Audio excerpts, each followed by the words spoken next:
Hello, this is Ashem. Welcome to part 2 of What if Conan took Naruto from Konoha and raised him in Akatsuki? If you haven't watched part 1 yet, make sure to watch it first. The link to part 1 is in the description below. That way, you can understand everything from the beginning before continuing with this part. Interesting? Well then, sit back, relax, and enjoy listening. Akira stayed on the arena floor as the medical ninja healed the small cut on his hand right before their eyes. A moment later he was standing next to them with disappointment written across his face. "It's all right, Akira. That technique was fucked up." Kaoru patted him on the back comfortingly. "You had him the whole time and he pulled a miracle out of his ass." The tall boy just shook his head. "I can't believe it's over, just like that. What will people back home think? They'll think you did a good job." Naruto grabbed Akira's shoulders firmly. "You did do a good job. No one will hold it against you. And what if none of us make it to the finals?" Naruto turned back to the arena as the next two ninja were called down. "You don't have to worry about that. Kaoru will make it out of sheer tenacity, I'm sure. You're an asshole, you know that." Naruto didn't turn around. "I know. The seventh match between Inuzuka Kiba and Sai will now begin. Haha. Prepare to be defeated by the great Kiba. There's no way we can lose here, right, Akamaru?" The exuberant boy received an excited yip from his small dog as he stared down the pale boy across from him. "Don't worry, this'll be over in one hit." The boy named Sai simply stared at him indifferently. Kiba flashed through a short sequence of hand seals before going down on all fours. "Here we go." The Inuzuka rushed forward at impressive speeds, for a genin, but pulled up short as Sai expertly swung a ninjutsu at his head. The pale boy had produced the weapon from a sheath resting on the small of his back almost instantly. "You're very loud." Kiba jumped back and stared at the other boy for a moment, trying to take in the flat statement. "And you smell." Naruto caught Sakura covering her eyes in consternation across the room. At first he had wondered if Sai had simply been trying to rile Kiba up, but maybe the boy really had absolutely no tact. "That's it, you pasty bastard. I'm gonna shred you." Kiba turned to his small dog while pulling something out of his weapon's pouch. "Come on, Akamaru." The boy threw something small to his dog before popping another into his own mouth. Soldier pills. They increased metabolism and in turn accelerated the chakra production of whoever took them over the period of a few days. However, most high-level ninja and those on long assignments didn't take them due to the inevitable chakra crash that occurred after the drugs ran their course. For this tournament situation, however, they were almost perfect. The little dog turned red. Now that was odd, but it would explain the name Akamaru. "Come on boy, let's do this." The small dog jumped onto Kiba's back and, with a bark, transformed into a feral version of the boy himself. On closer inspection, Naruto could see that Kiba had grown more feral as well to match his partner. Like Naruto, he now sported claws and long fangs as well as obviously slit eyes. A moment later, they were charging forward across the stone floor towards the unflappable, socially retarded boy. But instead of moving to dodge the dog and ninja duo out of instinct, Sai did just what Naruto would have done. He attacked. The Kiba he leapt towards was forced to dodge away awkwardly as Sai's dagger-like ninja swept after him. 2 seconds later, the second Kiba caught up to Sai from behind. Before he was set upon, the pale boy switched his blade to his left hand and reached around his back to the small scroll that rested just above the sheath of his ninjutsu. Naruto wasn't sure what the purpose of the scroll was, so he was understandably surprised when Sai expertly pulled a paintbrush from the middle of the bound scroll, and after half a second of fiddling, splashed black ink into the face of the Kiba approaching from behind. Kiba balked, his hands reaching up to cover his splattered face and gave a pitiable sputter and whine. The ink was in his eyes, in his mouth, in his nose. It looked like torture for the poor boy. Sai reversed direction immediately and, sparing no thought to the blinded Kiba's suffering, rammed the hilt of his ninjutsu into his opponent's face. A torrent of red flowed from the boy's nose, intermingling with the dark ink as it flowed down the beastly boy's front. Kiba collapsed to the floor in a bloody heap before being obscured by a cloud of white smoke. Akamaru. The real Kiba had stopped in his tracks, his eyes wide in shock at how quickly his partner had been dispatched. But Sai wasn't done. He swiftly put away his ninjutsu and pulled his scroll from his back, unfurling it in one smooth motion. Before Kiba could recover and come to his dog's aid, Sai had scratched a strange picture of two odd, stylized tigers on the blank paper. With a simple hand seal, the tigers took life and leapt off of the paper to land on the hard floor, each 4 feet tall and as vicious as it had been drawn. The two tigers moved apart and started to stalk Kiba, whose eyes could only dart between the tigers and the beaten dog whimpering on the ground. Then Sai kicked the dog. Kiba screamed at Sai. Sakura screamed at Sai. The rest of the Leaf Ninja looked affronted. Kakashi shook his head at his students' callousness. The Sand Ninja were amused, if anything. Guess not all the Leaf Ninja are as nice as they make out to be. Naruto turned to see Kaoru looking with interest at the fight below. Not squeamish about kicking a hurt puppy, She looked at Naruto like he was crazy. Not if it wins me the match, I'm not. Sai drew his ninja to once again. I'm going to kill your dog. No. The pale boy didn't even spare Kiba a glance as he bent down to put an end to the animal. I give up. Sai stopped, stood up, sheathed his blade, and leapt back up to his sensei and teammate. Sakura slapped him upside the back of his head and began to rant against him. Kakashi just sighed. What an interesting character.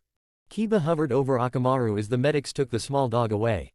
Aside from a broken nose and some bruised ribs, the small animal was perfectly fine. The Inuzuka stopped following the medics at the doorway that led to the medical facilities. His gaze darted from the doctors carrying his partner away and his teammates, or more specifically the small girl on his team who had yet to fight. With one last glance of longing after his dog, he trudged up the stairs to his teammates and began talking in low tones to Hinata while shooting wary glances across the room. He was right to worry about her. Naruto took quick stock of the remaining fighters.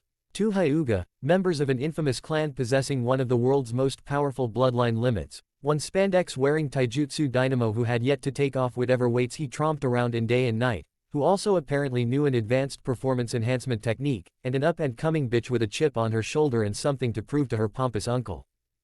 Not to mention two of the most inherently dangerous beings on the continent. And one of those was half insane. She looks like she wants to curl up and die. Akira was staring intently at the Hyuga girl in puzzlement. What could she possibly be so afraid of? She's supposed to be a ninja, and this is only a tournament. A quick glance at the matchup board gave Naruto his answer, though not entirely. It was strange that they'd force two members of the same family to fight here, but he supposed it was in the interest of fairness to all of the examinees. That didn't explain Hinata's crippling fear, though. Naruto picked up on the barely restrained bloodlust rolling off of Gaara as well. The Aikibi's Jinchūriki was staring at him with a mad look on his face. No doubt he couldn't wait to take another shot at killing Naruto. Apparently 5 years had hardened the boy's resolve. He wouldn't worry about that now. Hyuga Neji, Rock Lee's teammate, had a rather frightening look on his face as he stared down his family member. I never thought I'd be facing you, Lady Hinata. Brother Neji. The Leaf Ninja on the opposite platform were chatting animatedly with one another over the revelation.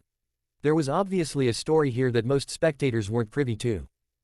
Before we begin the fight, I have something to say, Lady Hinata. The girl was wilting under his glare. You don't make a good shinobi. Forfeit now.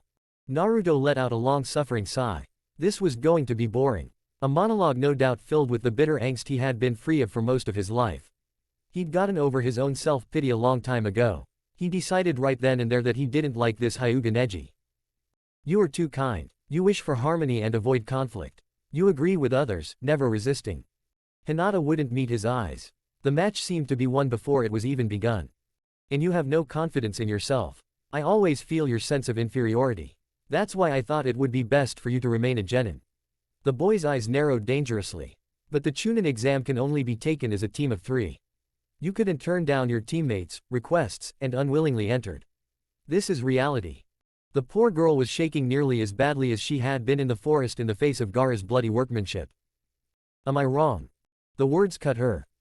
No. I just wanted to change myself. To do it myself. Neji frowned. Lady Hinata. As I thought, you are a spoiled brat of the main house. People cannot change themselves. Losers are losers, their personality and strength will not change. Naruto pursed his lips behind his rebreather. He liked Neji less and less the more he heard. Because people cannot change, differences are born. Expressions like elite and loser are created. Looks, brains, ability, size, personality. All people judge and are judged in these values. Based on these unchangeable factors, people discriminate and are discriminated against, and they suffer within their own means.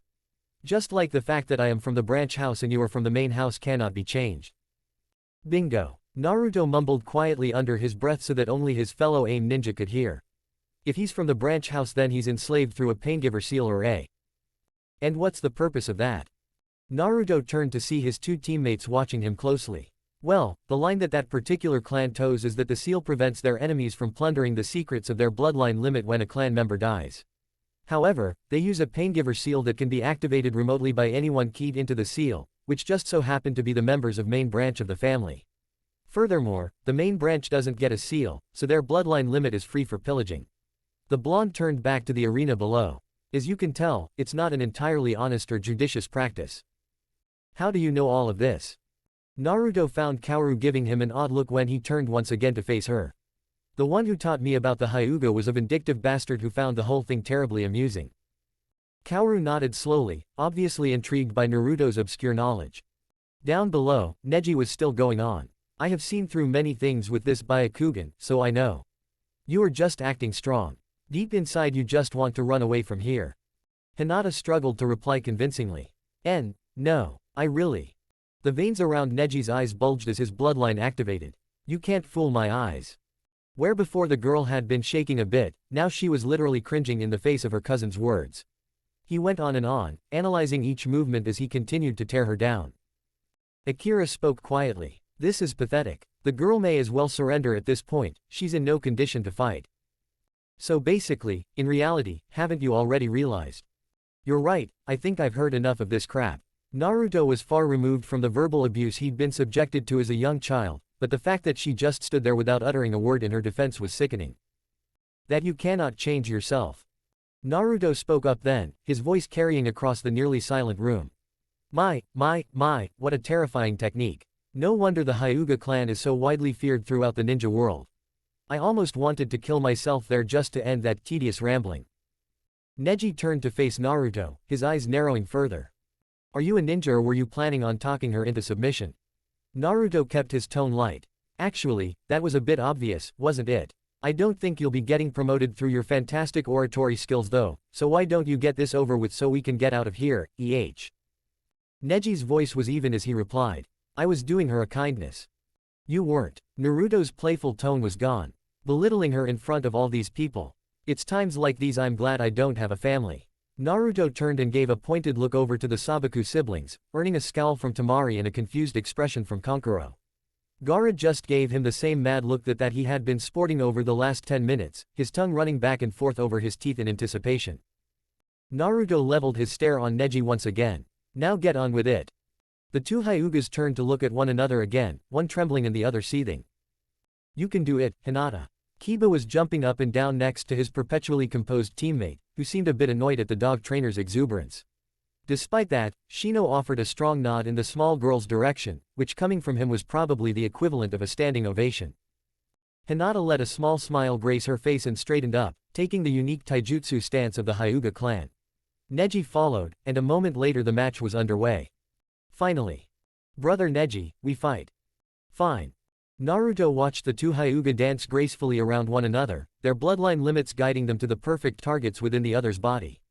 Every movement was precise. Every strike was deadly. He found it odd that Hinata had been so timid when she was obviously very talented as a ninja.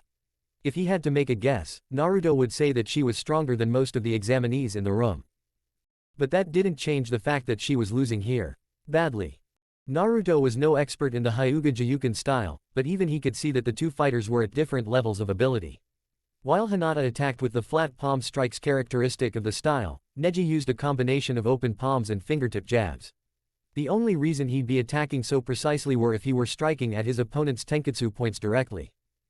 Very few Hyuga ever reached that level of proficiency with their bloodline limit.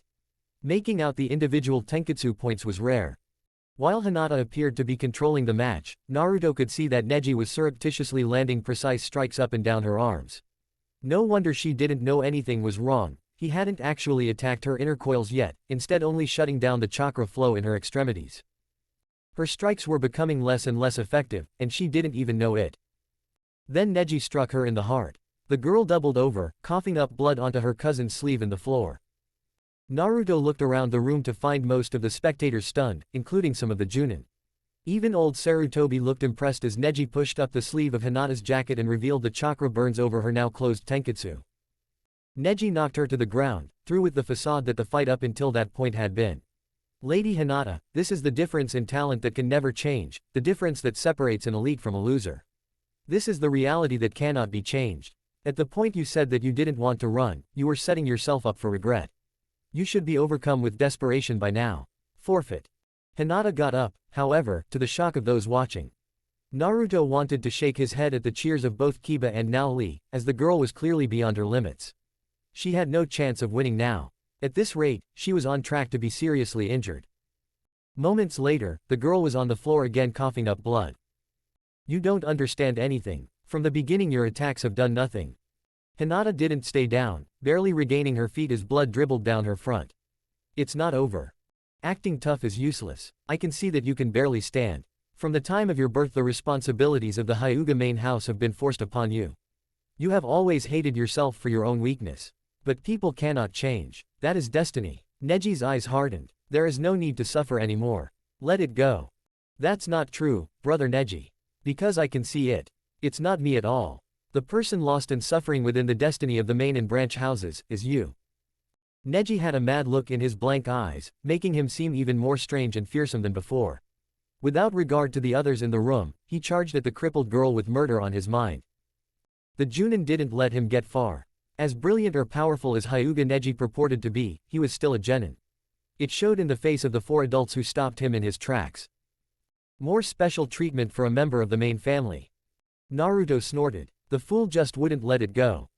Moments later Neji's sensei had pulled him away and exchanged hushed words with him while Hinata's had called over the medics and leveled the Hyuga boy with a nasty glare. If you have enough time to be glaring at me, perhaps you should be helping her. The boy had no tact, mouthing off to a superior like that in front of his own sensei and the Hokage no less. And to the peanut gallery up there. Neji was looking at Naruto with a superior sneer. If you're a real ninja, you'll stay out of business that doesn't concern you. No one cares if you want to act the knight in shining armor. The blonde's reaction drew the attention of the entire room. He laughed. And he laughed. It was loud, boisterous, and filled with mirth. And it made Neji furious. 2 minutes later, Naruto wiped a tear from his eye and grit his teeth as he gave the Hyuga his attention once again. Can I be honest, Hyuga? The long-haired boy didn't respond, but kept an angry glare plastered on his face. I find you disgusting. Neji's scowl grew even more severe. You're a pathetic hypocrite, debasing your cousin's skill while extolling your own with obscure, bullshit notions like fate and destiny. I wonder, has it ever occurred to you that by your own admission you two are destined to meet your match and lose? You call Hinata a spoiled brat, but it's you who whines about ninja preventing you from murdering a family member and a comrade in front of your own Hokage. Naruto leaned over the railing, looking down at the fuming boy below him. You aren't even the second strongest competitor in this tournament, Hyuga Neji, and if you ever insinuate that I'm less of a shinobi than a pathetic, arrogant, piece of shit like you again, I'll cut out one of those eyes you're so damn proud of. Fate is about to catch up with you, Hyuga. Naruto's gaze floated to the selector board, then over to Gaara, who was looking madder than ever. Now get off the floor, real ninja have to fight. Neji didn't respond. He leapt up to where Lee was standing on the raised catwalk and exchanged quick words with him, all the while ignoring the frown on Lee's face. Naruto didn't miss the fact that the Hokage had hung on his every word. Kaoru, I need to talk to you.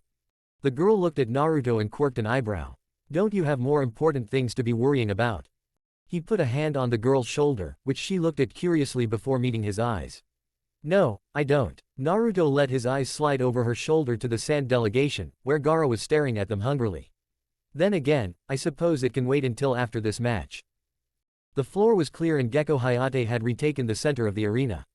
We're ready for the 9th round to begin, so fighters, if you please. Think about how much you're willing to give up just for a promotion here, Kaoru. Is it worth risking your career? She blinked. What are you talking about? Naruto sighed and gripped the railing. Just think about it. I'll be back in a minute. He easily flipped over the railing to land lightly on the arena floor. Slowly, he padded to the center and the two figures waiting there for him. Yellow, Rock Lee, are you both ready to fight? Naruto nodded, as did the boy in green. Then please, begin. Naruto didn't move, or even take a fighting stance.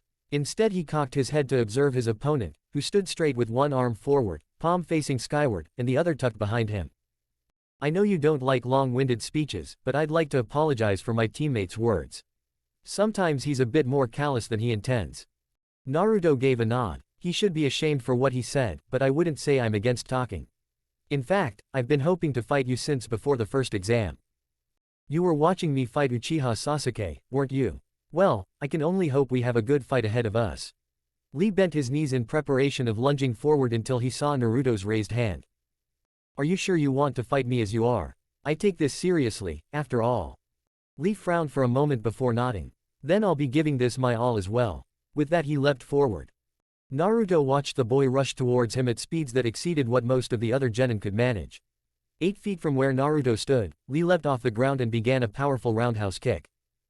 It was slow, much too slow. The boy barely had time to react as Naruto preempted his attack and sent him sprawling across the arena floor. Lee. Naruto looked indifferently up to the railing to find the green-clad Junin, made a guy, if his memory of the bingo book served him, clutching the railing, eyes wide in fear. The other Junin were also tense and watching intently along with the old Hokage. Kaoru and Akira were struggling to close their gaping maws. It was pretty funny, actually. As he wiped the small bit of blood from his kunai onto his sleeve, Naruto watched Lee pick himself up off of the ground. The shaken boy felt at the shallow cut on his left side just over his kidney and drew his bloody fingers in front of him to look at in surprise.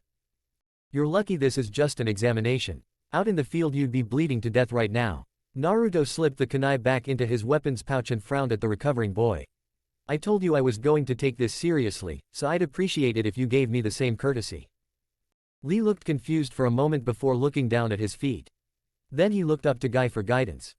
That pissed Naruto off. Don't look at him. Lee's head snapped around to stare at the blonde.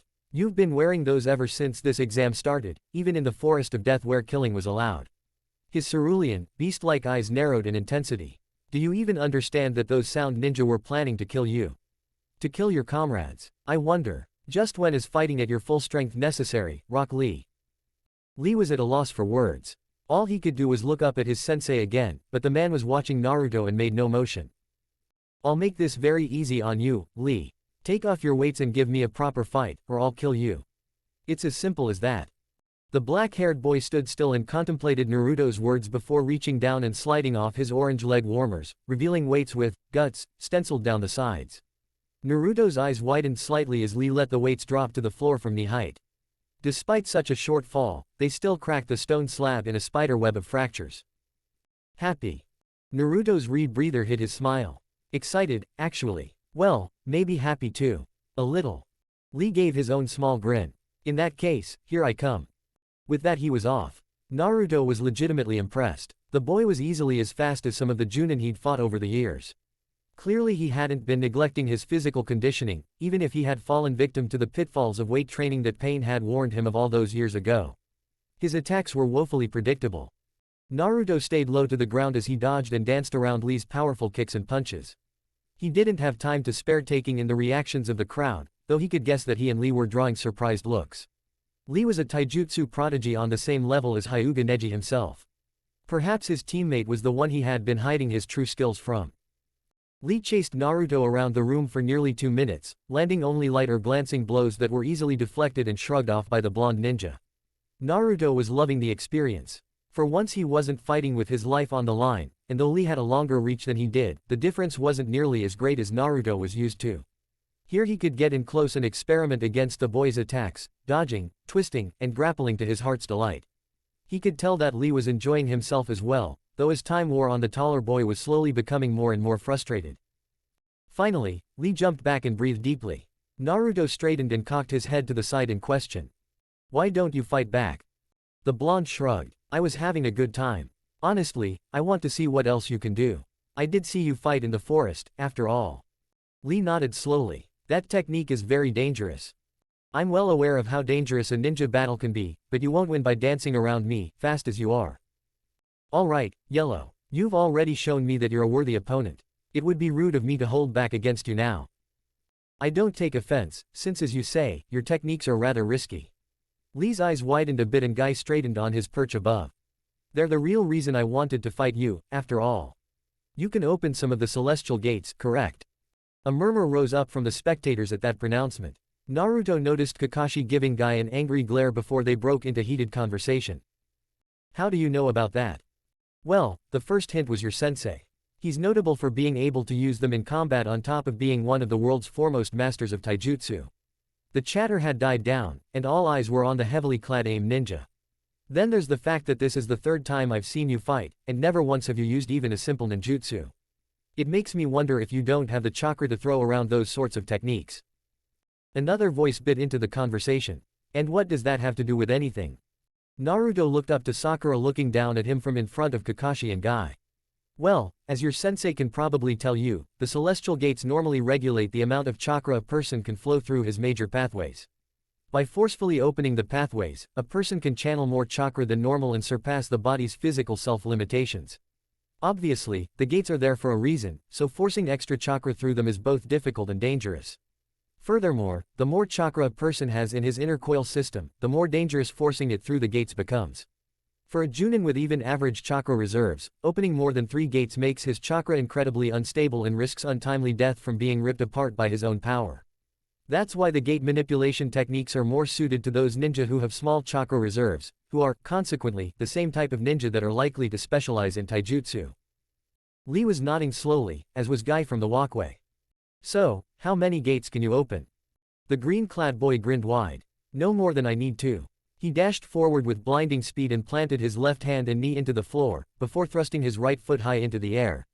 Right where Naruto's chin used to be. Lee's eyes widened and his head turned as Naruto spoke from the floor right next to him, crouched low on all fours. I've seen that move 4 times now, it won't work. Lee closed his eyes in anticipation before Naruto's leg swept out and knocked him across the hard floor for a second time. He got to his feet quickly this time, only to find that Naruto too had stood up. You can show me what you can really do or you can give up. I understand if you're reluctant to use such a risky ability, but I've never fought an opponent who could open more than the first gate in battle. If you're not going to try to win this bout, then I'll finish it quickly. Don't you think you're getting ahead of yourself? You've only hit me twice, after all. Naruto crossed his fingers in a seal familiar to the high-level ninja in the room. It didn't prevent their surprise, however, when a moment later a dozen Narutos stood in a line facing Lee. These are shadow clones. Each one is just as solid, just as real, as I am. Do what you need to do to win. Or don't. I'm finished being patient. Lee didn't look to Guy this time. As the clones began to charge him, he closed his eyes and concentrated. Then he was off. The clones tracked him expertly as his speed increased even beyond what Naruto was capable of. Lee's skin turned red and his veins bulged. He was serious now. The 12 Narutos split into groups of 3 and stood back to back with one another. They each drew a kunai in either hand and crouched down low, making as small a target as possible for the speeding Lee. How many gates? 5. The first of the clones burst into smoke as Lee's knee broke its guard and pulverized its nose. His success was short-lived, however, due to the kunai that bit into his calf as he moved through the small group. One of the other 2 Narutos in the cluster had turned as its brother dispersed and slashed at Lee's trailing leg. The spandex-wearing boy barely registered the dull pain, thanks to his release of the gates, before he had to dodge madly as nearly 24 kunai tore through the air where he had just been. He'd avoided most of the damage, but still bore shallow slashes across his body where the kunai had nicked him. He'd have to make this fast. Lee jumped back into the fray immediately. The longer he held the gates open the more damage he'd suffer as a result. He continued to plunge through the groups of opponents, but couldn't avoid the follow-up damage. It was one thing to overwhelm a single opponent with his speed, but somehow with every clone that was eliminated the rest were able to hone in on his exact position and trajectory. Though he had avoided any serious blows, the small, repeated cuts were beginning to make him lightheaded and his vision fuzzy. There was only one group of 3 remaining, he was sure, though they were difficult to make out through the cloud of smoke that had formed on account of the clones dispersing. One of them was his real opponent. He'd have to deal with all 3 at once. His body was breaking under the strain already. Lee leapt into the fray with his favorite roundhouse kick, catching the first Naruto high in the head. Landing quickly, he drove his elbows into the backs of the 2 remaining figures, which both promptly vanished into more smoke. All 3 were clones. He swung his head around frantically trying to find the real Naruto, but even through the thick smoke he could tell that he was utterly alone. Lee didn't have time to catch his breath before an elbow caught him in the back of the neck from directly above. The force of the blow drove his head into the stone floor hard enough to crack the heavy tile. His head spun and he spat up blood from a busted lip. The green-clad boy couldn't stop his gates from closing back up. He could barely prop himself up off of the floor. Great fight. That really was impressive, Lee, but if you're going to be using a technique like that you should learn to keep your eyes from flinching closed because of the pain. You missed me catching a great spot on the ceiling. I can make a clone pretty quickly these days. Lee coughed up a bit more blood from his place on the floor. I can't believe I lost after all that. I trained so hard. No doubt, but I wouldn't get too down if I were you. They have these little exams every few months, and you're a damn sight better than most of the genin in this competition. A soft pat on the floor announced the arrival of another ninja even as Hayate walked over to call the match. He's right, Lee. You showed everyone here how brightly your spirit burns. No one will doubt your talent now. Guy turned to face Naruto with a neutral expression written across his face. You're very good. I'd had to be. With that, Naruto rejoined his teammates, ignoring their amazed stares and the few pairs of eyes that still followed him from across the room. Now, hopefully, his words would carry some weight. How? How did I get so good? Naruto leaned back against the wall and crossed his arms over his chest. I've been a ninja for a long time. But that's not the issue right now. The problem, Kaoru, is that you're about to fight the most dangerous ninja in this tournament, and you're not going to win. The girl's odd expression melted away almost instantly, morphing into an accusing glare. How do you know what I'm capable of? I could. Shut up and listen. The blonde softened his harsh look and continued. I'm sure you're very strong, but Gaara shouldn't even be competing in this tournament. He's a mad killer, and no doubt he'll try to murder you as well if you get into the ring with him. I can take care of myself. I'm telling you, you can't. You've never fought anyone like him before. Most of the Junin you know probably wouldn't be able to defeat him. How do you know all of this, Yellow? Naruto turned to Akira and let out a sigh. I've fought him before. He has abilities unlike anything you've ever seen and no qualms about killing whatsoever. He already wiped out one of our comrades' teams in the forest. The taller boy's eyes widened. You're sure about this? Yes. That doesn't matter. I came here to win and I'm not just going to throw in the towel like that. I'm going to fight. Naruto was silent for nearly an entire minute before responding. Gaara can control the sand that he keeps in the gourd he carries. If he captures you with it, he'll kill you regardless of what the proctor might say. You need to surrender before he has you. Understand? Why do you seem so sure he'll catch me? Naruto grabbed her shoulders once again and shook her, maybe a little more strongly than he'd intended. Do you understand? Kaoru nodded slowly. Your pride is worth nothing if you're dead. There will always be other chances to get promoted. Even your uncle would rather have you living with a loss under your belt than a corpse for a niece. Naruto released his grip and gave both of her arms an affectionate pat. Now, good luck. Good luck, Kaoru. Thanks guys. I promise I'll give up before anything bad happens, alright. With that, she jumped to the floor below just as Gaara appeared in a swirl of sand. The final round between Iwamoto Kaoru and Sabaku no Gaara. Begin. Kaoru leapt back immediately. Clearly she was taking Naruto's words to heart, though the insane gleam in the sand ninja's eyes might have been warning enough to keep her distance. Gaara stood still and observed her like a starving animal would eye a slab of meat. It was amazing to Naruto that he was able to hold back his attacks so long. The aimed kunoichi made the first move. Flashing through a series of hand seals, she bent down to the ground and dug her slender fingers into the groove between the massive tiles of stone that made up the floor. With the aid of her chakra, the girl lifted the entire slab from the floor before spinning on her heel and hurling the rock square across the room at the still stationary Gaara like a massive discus. Like her uncle, she seemed to be a powerful earth user. Gaara didn't even flinch as a torrent of sand rushed out of his gourd and swatted the projectile out of the air like a particularly annoying gnat. Is that all? Kaoru frowned as Gaara's sand rose up and swept towards her like a wave. Naruto noticed that she moved well, but still struggled to keep away from the sand as it raced after her, cracking and crushing the stone tiles along the floor with every missed crash. As she moved, Kaoru threw shuriken and kunai at the stationary boy, but quickly found that even throwing from directly behind him couldn't penetrate his shield of sand, part of which was held back near his body to prevent her long-range attacks from landing instead of joining the vast majority and trying to crush her. A minute of this later, the formerly smooth floor surrounding Gaara was broken into smaller bits. A small smile spread across Kaoru's face. Quickly flashing through a series of hand seals, she planted her feet firmly on the ground. It took a moment before her strategy became clear. The broken shards of the stone floor rose into the air all around Gaara. The boy responded by directing a death glare at the kunoichi before him. The hundreds of stone shards of Kaoru's tile shuriken technique flew at the sand Jinchūriki at incredible speeds from every direction, taking advantage of the fact that the boy had only a meager amount of sand nearby to defend with. Sensing the danger, the malicious wave of sand that was nearly upon Kaoru reversed direction towards its master to aid in his defense. It was too late. Gaara was pelted from all sides by the chunks of floor and was lost in the dust cloud kicked up by the crumbling tiles. Kaoru drew a kunai and moved in for the kill with a satisfied smirk on her face. Until she stopped dead more than 10 feet from her target. Sand wrapped around her feet and snaked up over her legs from the floor, rooting her to the spot. Kaoru was too shocked by the vision in front of her to react. Gaara stood just as he had before, but now with his skin cracking and crumbling to the floor. Naruto had seen this before when they had fought nearly 5 years prior. It was the shell of sand the Jinchūriki kept over his skin in battle. He was still completely uninjured. The sensation of sand creeping up and around her neck and arms brought Kaoru out of her stupor. She gasped and struggled to break free, but it was far too late. Her eyes darted around wildly, looking for a way to escape, before they came to rest on Naruto. He gave her a meaningful nod. Her announcement was cut off by a hacking cough followed by sputtering and spitting. Panic began to sink in as the sand began to cover her mouth. Gaara wasn't going to let her surrender. Naruto glanced around to see if anyone was planning on stepping in, but it seemed that everyone was either too caught up in the spectacle or content to keep watching. They probably didn't know that Gaara would kill her for the hell of it. Kaoru's head whipped around wildly until it too was held still by the sand, her terrified eyes darting around trying to find anyone to help her. To save her. Gaara was savoring the moment, all of his attention on his helpless prey.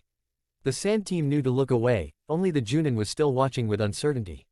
He was probably wondering how bad the fallout from his student killing a defenseless opponent would be. The Konoha shinobi all seemed too stunned to act. All except for the Hokage, who was taking in the drama below with a bitter grimace plastered on his ancient face. Naruto surreptitiously drew a kunai. Sarutobi's old eyes followed the small movement, as did Kakashi's. The others were too taken in to notice. Gaara had raised his arm towards the helpless Kaoru. Kiba and Shino were cringing slightly.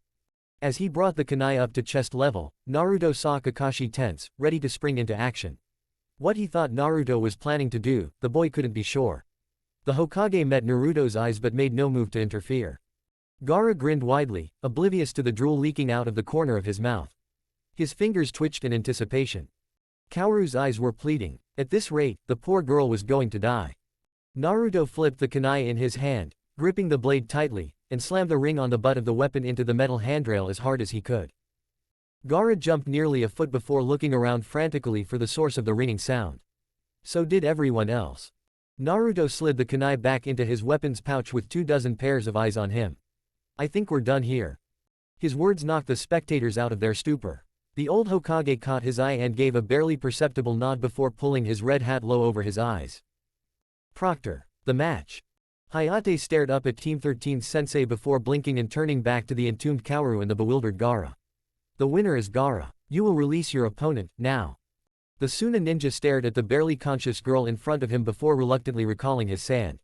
Kaoru collapsed to the uneven floor and gasped for breath, hot tears pouring down her face.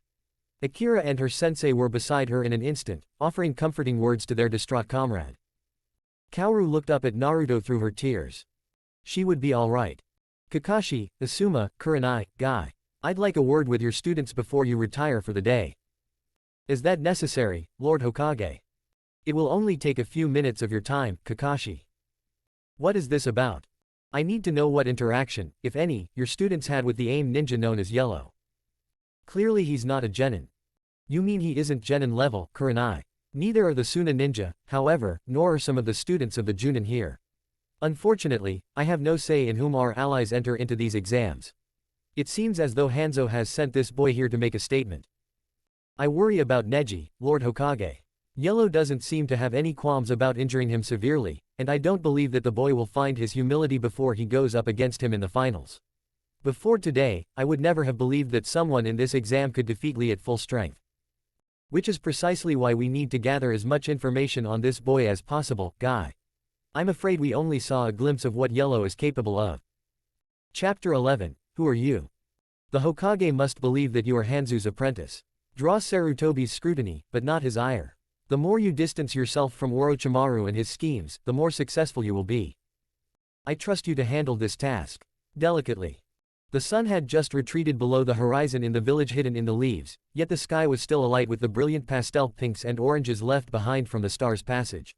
The third Hokage of Konohagakure took in the beautiful colors as he paced slowly through the large grove of trees that sat atop the Hokage monument, trying to still the anticipation and slight trepidation that plagued his aging heart. After an hour-long conversation with the best and brightest young genin in his village, Sarutobi had requested that his Anbu track the AIM ninja known as Yellow. Now, not 24 hours later, his men had informed him that the mysterious ninja had settled on top of the stone monument to watch the sunset. He had left his guards behind despite their respectful requests to accompany him. They had detected at least a dozen shadow clones keeping watch from within the trees and were simply expressing their concerns for his safety, as loyal subordinates were wont to do. Sarutobi Hiruzen was the Hokage, though, and was quite capable of handling this matter himself. To be truthful, he didn't want anyone else around to see this. The old man could hear the light patter of feet in the trees above. His well-trained ears counted 8 sets of footfalls just beyond his sight in the dark treetops, following, watching as he slowly moved forward to the top of the monument. There were almost certainly more keeping a close eye on the Anbu squad that he had left at the tree line. For the most part, he ignored them. If the boy had been sent here to assassinate him, then there were about a dozen better ways to go about it that he could think of. Expecting the Hokage to approach him alone at sunset was a bit convoluted as far as plans go, after all. As he cleared the trees where they abruptly ended not 30 feet from the monument cliff, he felt the breath catch in his throat and his slow shuffle jerk to a halt. Before him were 3 figures, one seated on the hard stone at the very edge of the cliff and the other 2 standing behind him on either side. They were looking back towards the forest that the old Hokage had just emerged from, acting as silent sentinels. Sarutobi stared at the seated figure for a moment, his heart pounding in his chest. He had feared that he would never see that unique shade of golden hair within Konoha's walls ever again. The clone on the seated figure's right disappeared in a puff of smoke, but neither the seated figure nor the one standing with its piercing blue eyes glued to Sarutobi's own moved an inch, aside from a long, wild mane of golden hair blowing gently in the evening breeze. The old man had dreaded this day as much as he looked forward to it. What would he say to the boy who he was entrusted to protect by one of his dearest friends? What could he say to the boy he'd failed? He let out his breath slowly and began pacing forward once again. As the Hokage moved closer, he could make out the large rebreather, faceplate, and long bandana that Yellow had worn the day before sitting in a pile next to him. He thought it strange that the boy needed such privacy to take them off, but the members of Kurenai's team had warned him that the AIM ninja looked a bit unusual. That had worried Sarutobi, but he had come here to get answers and hopefully the mystery of Naruto's appearance would be one of them. As he approached, the clone gave Sarutobi a nod and paced away along the cliff's edge to stand a good 30 feet from the two. The Hokage knew that it didn't matter a bit if one of the boy's own shadow clones listened in on the conversation, but subconsciously appreciated the semblance of privacy it gave. Naruto gave no reaction as the Hokage stopped next to him. "Do you mind if I join you?" The blonde continued looking out over the village of his youth, his face obscured from the Hokage's position by his wild mop of hair. "It's still your village, old man."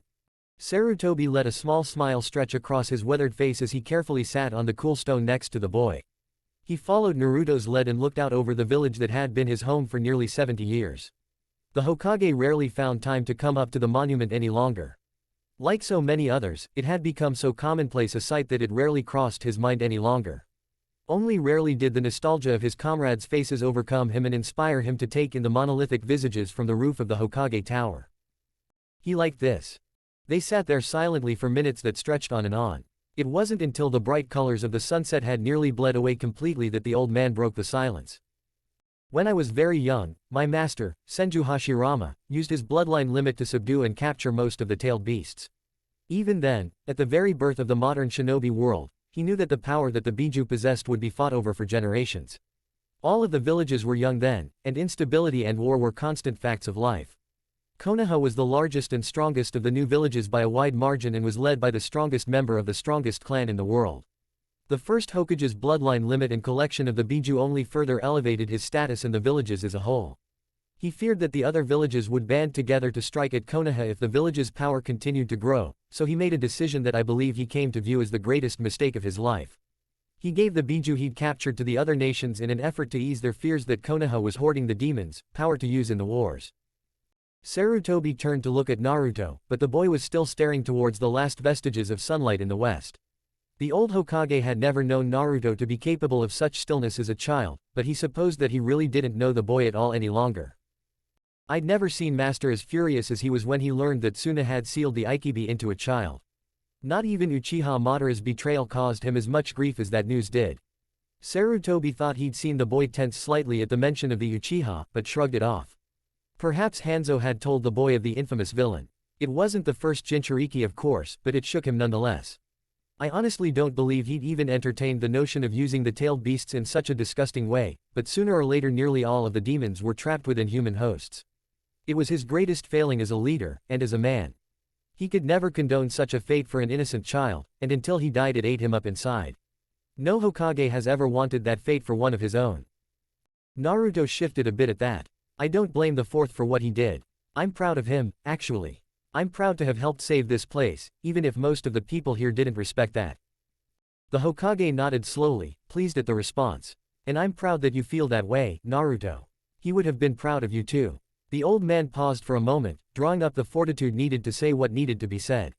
I'm sorry, Naruto. I'm so sorry for not looking after you better. I wanted you to have a chance at a normal life free from the expectations and prejudices that people would hold towards you. I was foolish, so foolish. You suffered because of me and I am so sorry. Sarutobi fought back the tears in his eyes as he awaited Naruto's response. He wouldn't be surprised if the boy left, or didn't respond, or even attacked him. One thing he didn't expect was what the boy said next. It's all right, old man. In a way, I'm happy that I was taken away from here.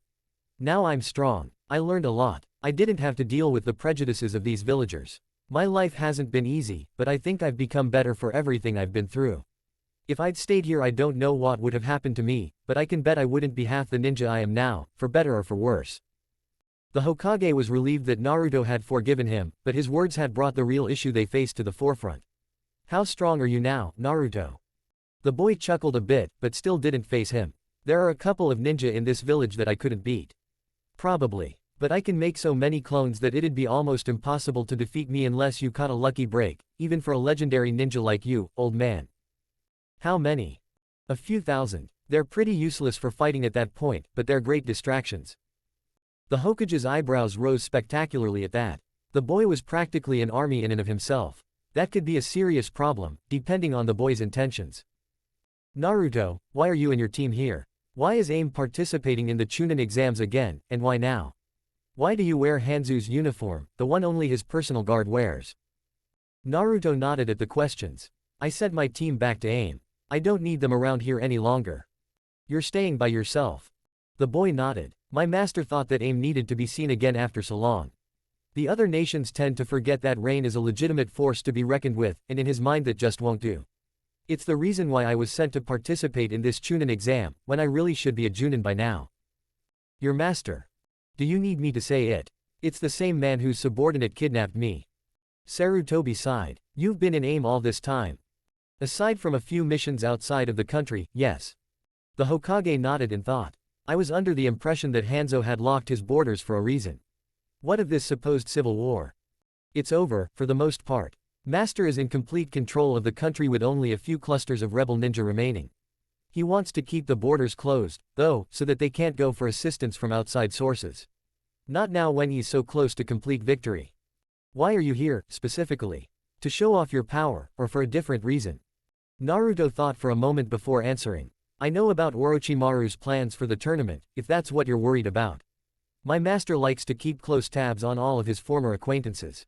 He ordered me not to intervene on either side in the coming invasion.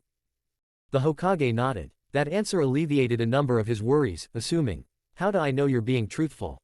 For the first time since the start of their conversation Naruto turned to face Sarutobi, eliciting a gasp from the old man. He had been warned that the blonde had a unique look about him, but the long, thick whisker scars, slit and accentuated eyes, and sharp, deadly fangs painted a picture of a dangerous animal more than a 13-year-old boy. The seal that Minato had gone over with Jiraiya and him was not supposed to cause any effect like this. I need help. Sarutobi could only stare on in concern at the boy he had once loved like a grandson. My master removed the blocks from my seal when I was 6, causing Kyuubi's chakra to mix with my own much earlier than it should have. It's the reason I look like this now. The problem, though, is that the seal has been growing weaker over time. I know that the seal is supposed to do something more than what it already is, but I don't have the knowledge to complete it or even repair the deterioration that's already been caused. I was hoping someone here could help me. The Hokage nodded in understanding, but faced a new dilemma. He couldn't aid Naruto just to send him back to AIM. Jiraiya might be able to help you. He did assist Minato as creating the seal, after all. But Naruto.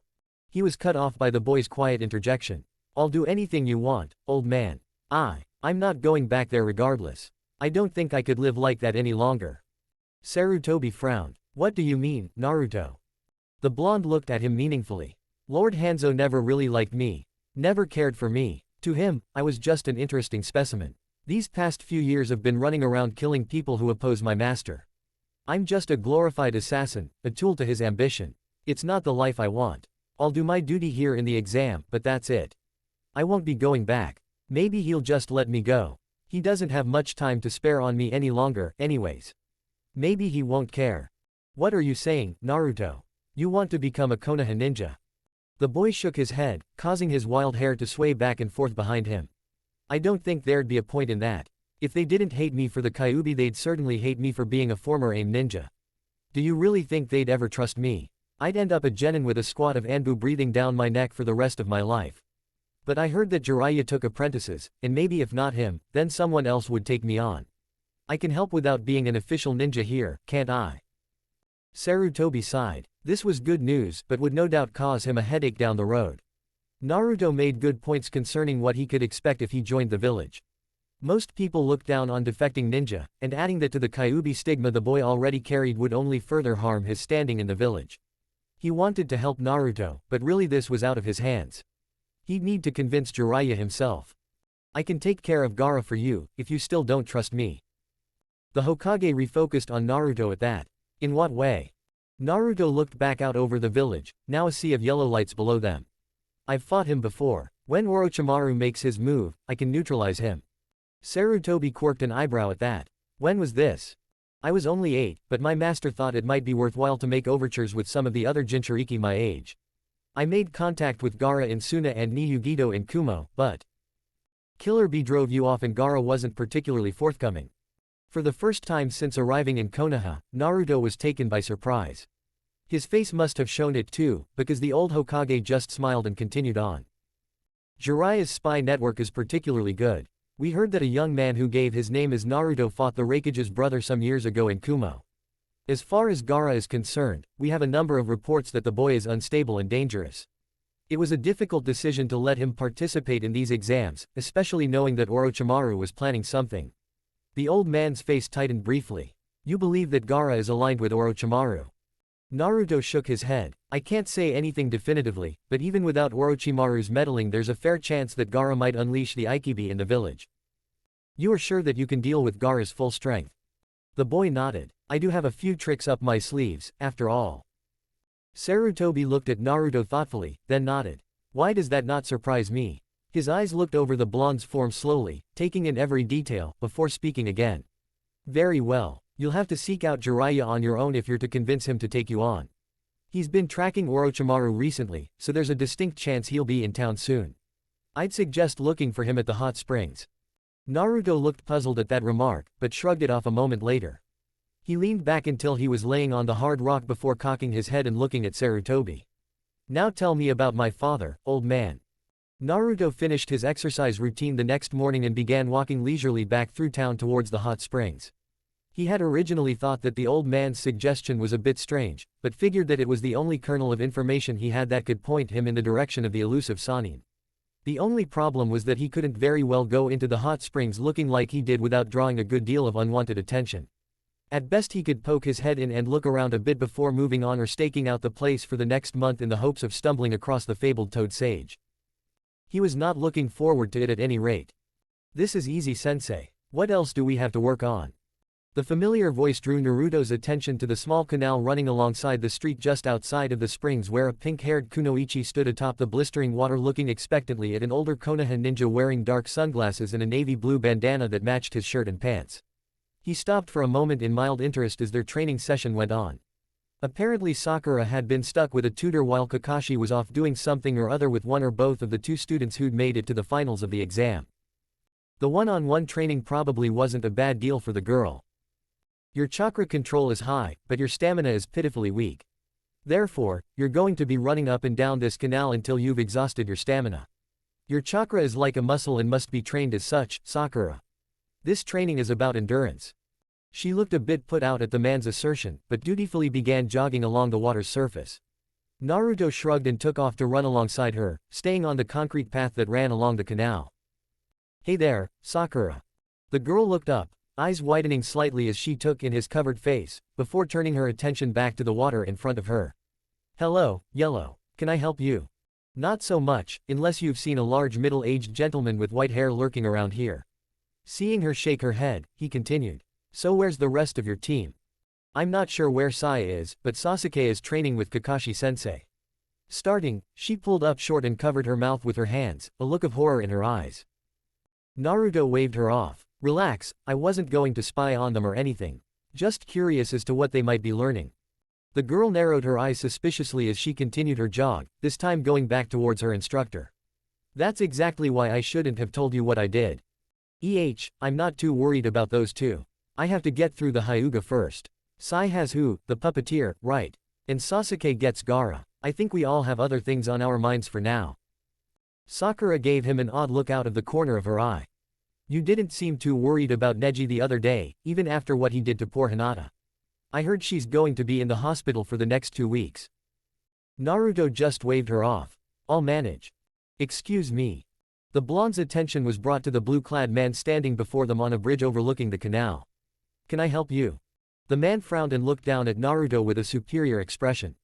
I would appreciate it if you didn't attempt to sabotage my students' training. And Sakura, you should know better than to collaborate with foreign ninja. Who knows what he's plotting? Naruto frowned at the self-important man for a moment, but shrugged and continued walking towards bathhouses only a block away while speaking quietly to himself. Who knows? Turning around, he spared Sakura a wave over his shoulder. Good luck with your training. She gave him a small wave back, clearly chastised by her instructor but unwilling to ignore him nonetheless. It didn't really matter, so long as she didn't think too poorly of him. The more the Konoha genin warmed up to him, the more their sensei and the Hokage would welcome him here. He needed their good graces. That was a certainty. Naruto reached the entrance to the bathhouses without incident, but found himself at an impasse as to what to do next. The Hokage had told him to search for Jiraiya here, but simply waiting for the man to show up didn't seem all too great of a plan to the blonde. He wasn't even sure if the Sannin would show himself until the end of the month when the exam was set to occur.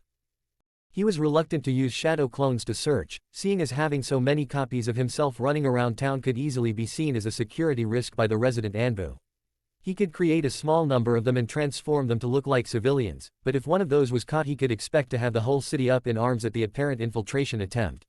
He didn't want to repay the Hokage's easy acceptance of him by ruffling feathers on his first full day in town.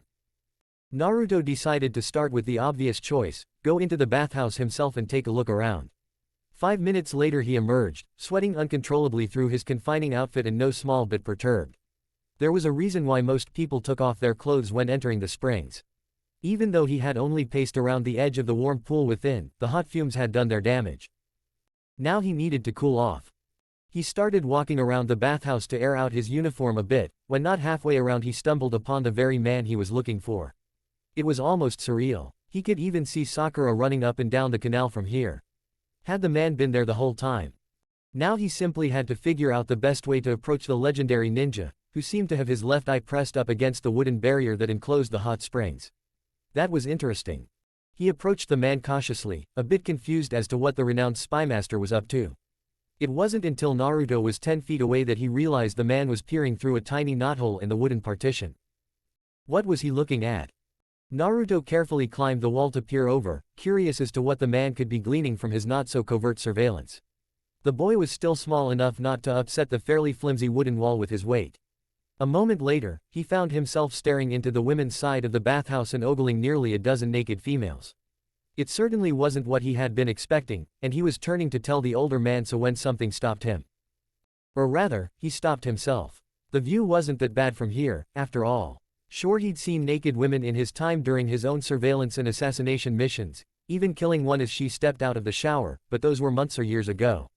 And they were missions. Naruto in his current state was battling hormones and the fact that he just didn't have a good reason to look away. On the other hand, there were quite a number of busty, bouncy, curvy, and smooth reasons to keep looking. And looking. Can I help you, kid? Naruto's head whipped around when he heard the older man address him from not 10 feet away, his eye still stuck to the knothole in the wall. Would it upset you if I pulled you away from this for an important discussion? The man still didn't look at him, now jotting down notes on a small pad of paper as he crouched. Yes. Naruto turned back to the lurid sight before him, making sure to keep a low profile over the wall. There were probably some kunoichi in there, after all, if the toned bodies were anything to judge by. Better give it 15 minutes then. Jiraiya simply grunted in response and went back to staring through his peephole. Sadly, it wasn't 3 minutes later that a decidedly unwelcome scream interrupted their recreation. It sounded something like Sakura. Naruto turned around only to find the girl floundering in the steamy canal and her instructor rushing towards Jiraiya. I don't know who you are, but I will not forgive such shameless behavior. The white-haired man spun around looking nothing short of annoyed and performed a quick series of seals that Naruto was all too familiar with. A moment later, Jiraiya sat atop an orange and blue toad the size of a four-door sedan. With a flick of its massive tongue, the Shade's sporting instructor was unconscious on the cobblestone walkway and a sputtering Sakura was dragging herself out of the blistering water. Ready to have that talk now. Jiraiya gave him an appraising look before turning away. Follow me. Jiraiya had led him to the river just outside of town where Naruto had been doing his swimming every morning. It was just as good a place as any in his mind. So, what did you want, brat? To speak to you, of course. I need your help. Jiraiya quirked an eyebrow at Naruto's statement. And what makes you think I want anything to do with you, boy? I have other things to busy myself with, I'll have you know. Naruto cocked his head to the side. This wasn't exactly what he'd been expecting. I heard you were a compassionate and selfless man who was willing to go out of his way to help those in need. The great toad sage, Jiraiya of the Sannin. The older man snorted. Sure, that sounds like me, kid. About 30 years ago. Just who have you been talking to? Naruto blinked. Then he looked down at the uniform he was wearing and back to the Sannin. Jiraiya rolled his eyes. Spit it out, brat. Are you telling me you heard that from Hanzo? No, but others said. Listen, I don't care what anyone else told you. I don't have any reason to help a rain ninja, even if you are in good with the old salamander. The man's voice trailed off for a moment. Especially if you are. Looking back down at Naruto, he continued. You'll have to come up with something better, brat. Much better. With that, he started to walk away. This definitely wasn't going how he'd expected it to. Time for the bombshell, then.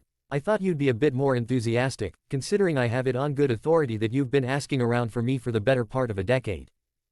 That stopped the man in his tracks. Slowly, he spun on his heel to face Naruto, curiosity written across his face.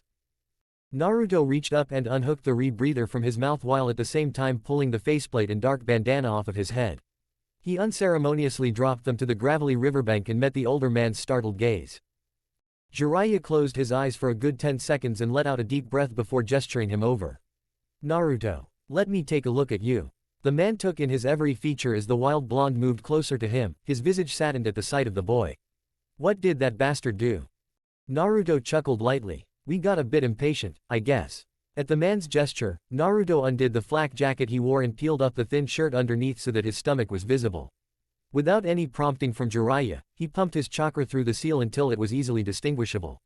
He was a bit startled when Jiraiya bent over and started poking and prodding him without warning, but quickly got over the awkwardness of it. After 2 minutes Jiraiya stood back up. The seal seems to be functioning normally, though it's weakening faster than expected due to someone removing the blocks around it prematurely. I assume you've contacted the Kyuubi. Naruto nodded. A right foul bastard, that one. Can you access his power? The blonde responded with a frown. I can call upon his chakra, but it slowly burns me even if only a bit is in use. It's the most corrosive thing I've ever come into contact with. I can maintain a one-tailed state without too much effort, but once I start drawing on more power than that I can't control it and it starts to overcome me until it stops at 3 tails. At that point my mind is cloudy and I'm overcome by rage. It's hard to hold back from attacking everything in sight. And at 4 tails. I've never gotten that far. Frankly I don't want to know what would happen. The damage with only 3 tails active is great enough as it is, and my mind is nearly gone. That's no way to fight a battle, I've found. Jiraiya nodded. So what is it you want from me? To repair the seal. Naruto shook his head. I want to become your apprentice. The white-haired man looked a bit shocked at that. My apprentice? You are a rain ninja, aren't you? Not after the end of the month. I don't plan to return there anytime soon. Jiraiya's eyes narrowed. You wish to defect to Konoha. That's a very dangerous prospect, especially for one so young. And besides, how do you think you'll be received here, honestly? I don't mean to join Konoha. I doubt they'd ever accept me. I want to go with you, like my father did. I want to learn more about being a ninja. I don't want to be just another tool any longer. Please, Jiraiya, I don't have anyone else to go to outside of AIM. Jiraiya stared at Naruto silently for a time, before opening his mouth to speak. He closed it again in thought before continuing to appraise the young ninja before him. I'll need to speak with Sarutobi. I talked to him last night. He should. Naruto stopped as Jiraiya raised a hand to cut him off. I will think about this. Meet me at the hot springs tomorrow at 9 in the morning. Be on time. Until then, stay out of trouble, Naruto. Naruto nodded and left. He could only hope for the best. Jiraiya towered over Naruto as he sat on a large stone awaiting the man's verdict. If he were to be honest with himself, he'd have to say he was fairly nervous. Once again, he had doffed his headgear in the older ninja's presence to make conversation easier. Alright, I spoke with the old geezer and have come to a decision. He ignored Naruto's enthusiastic nod and began pacing before the young ninja. I'll be honest with you, Naruto. I don't trust you. Jiraiya gave him a stern look that softened after a moment. Having said that, I can't just leave you out in the cold. I have a responsibility as your godfather to protect you and teach you what I can. Naruto hadn't known that Jiraiya had such a relationship with him. His shock must have been visible because the older man chuckled. You didn't think I was looking for you all that time to satisfy my own curiosity, now did you? I was worried about you. Hell, I was worried about leaving you in the village to begin with, but there's not a hell of a lot I could do with a young kid in tow. I have duties to Konoha as well, you know. Naruto gave a slight nod in response. This was a little much to take in all at once. Thankfully, it seems you pulled through mostly intact, and I've heard your skills are fairly impressive for someone your age. I'm going to spend the next month training you in one of your father's old techniques, and if I think you're being sincere in your wish to join on as an ally of Konoha, we'll go on from there. That's the best I can do for you. Naruto grinned. He didn't plan to disappoint the man. Thanks, Jiraiya. The white-haired man huffed. That's Master Jiraiya to you, brat. The blonde rolled his eyes. How about I just call you dirty old man? Jiraiya frowned. With that kind of attitude, you'll be lucky if I ever let you sign my amazing toad contract. He paused for a moment in thought. You don't have a problem with amphibians, do you? No, they're great actually, but I find that they don't get along too well, if you know what I mean. The toad sage apparently didn't know what he meant. I have the salamander contract. Cool, huh? Naruto almost laughed as the older man's eyes bugged out of his head in shock. You can summon a Jisuke. At Naruto's smile and nod, he continued. Do it now. I want to see that rotten bastard. He's not that bad, you know. And I really don't think that's a good idea. First, we're practically in Konoha right now. Second, he mentioned he wanted me to get you to summon the toad boss so that he could pay him back for some past squabble or something. Jiraiya rested his chin on his palm in thought. Good points. And I almost forgot that Bunta and your dad licked old Hanzo back in the Third War. Bet that still pisses the arrogant bastard off. Hey, what happened back then, exactly? No one wanted to tell me about it. Jisuke told me never to ask him. The white-haired man gave a short laugh, but quickly quieted himself. Well, it wasn't that funny, actually. Your dad was leading a group of injured soldiers back towards our lines from within Earth Country, but couldn't get around hostile forces without getting routed. He was the only one worth anything in a fight by that point, but had something like 24 wounded with him. So he decided to cut into Rain Country as a detour around the Iowa lines. Trouble was, that was the first time that Hanzo had locked the borders of AIM. He didn't want anything to do with the Third War, and threatened to kill any ninja found breaking into his territory for any reason. As luck would have it, the old salamander was running patrols himself and stumbled on Minato's group as they tried to duck through the river country to the south. Hanzo picked a fight, but couldn't work around Minato's space-time ninjutsu. Eventually, Jisuke talked him into pulling back before Minato got close enough to slit the old man's throat. At least that's the way Minato told it. Gamabunta still laughs about it from time to time. Huh, it was somewhat interesting, if not particularly spectacular. Shaking his head, Naruto got back to the matter at hand. So this jutsu you're going to teach me? Jiraiya nodded before sticking his hand forward, palm up. It's called the Rasengan, and it's one of Minato's original jutsu. Naruto watched closely as chakra gathered in the tall man's palm in a perfect sphere spinning every which way. Looks like pure shape manipulation to me. The older man nodded. Good eye. This is the most advanced shape manipulation ninjutsu ever created, and holds the difficulty ranking of a you have any experience with shape manipulation. Naruto gave a small nod, his eyes still glued to the spinning ball. Basic stuff, like for the blade of wind. Just concentrating chakra around my hand, really. Jiraiya cut the jutsu off and allowed the ball to dissipate in the air. That's better than nothing, and having a bit of elemental manipulation will help you down the line. You're wind-natured, then. Receiving another nod in response, Jiraiya reached into his pocket. Naruto frowned when his hand reappeared with a rubber ball clasped in it. A water balloon, more specifically. You're serious? The tall man huffed in indignation. Listen up, runt. Your father took 3 years to create this ninjutsu. Then he came up with this training method and taught me how to do it in a month and a half. If you want to figure this all out on your own, be my guest. Otherwise, remember that you asked me for help. The smaller ninja sighed. Alright, what am I doing with this? It's simple. Jiraiya grasped the ball in front of him in the same position as he had used when showing off the Rasengan. Pop the balloon. Naruto watched as the water within pressed awkwardly against the inside of the rubber membrane, causing it to bulge in every direction until the turbulence within was too great for it to withstand. With that, the older man produced another water balloon, tossed it to Naruto, and turned to leave. Where are you going? Jiraiya spun around and stared at Naruto incredulously. What, you thought I was gonna hold your hand the whole time? I seriously doubt Hanzo taught you like that. He pointedly ignored the scowl Naruto gave him. I'm going back to continue the research that you so rudely interrupted yesterday. The blonde furrowed his brows. Peeping, you call that research? Damn right I do. It's for the books I write. At that, the older man produced a gaudy-colored book from a pocket and tossed it to a confused Naruto. Now don't let me catch you slacking on your training because I gave that to you. Naruto continued to stare at the book in bewilderment, not sure what to make of it. So you're just going to leave? No naked girls here to look at here, so yeah. The blonde blinked. Would it make you feel better if I transformed into a naked girl for you? To his utter shock and horror, the older man seemed to think about. Seriously? Yes. Naruto could only stare as the older man watched him expectantly. I was kidding. I wasn't. Jiraiya gave the younger ninja a few moments to change his mind, but eventually turned around and continued walking.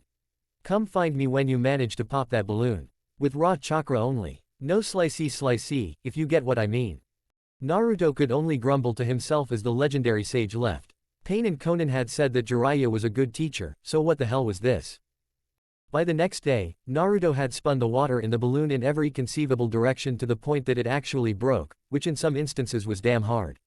It hadn't taken him more than half an hour after Jiraiya left to come to the conclusion that spinning all of the water in one direction wasn't what Jiraiya had done, but that didn't stop him from trying.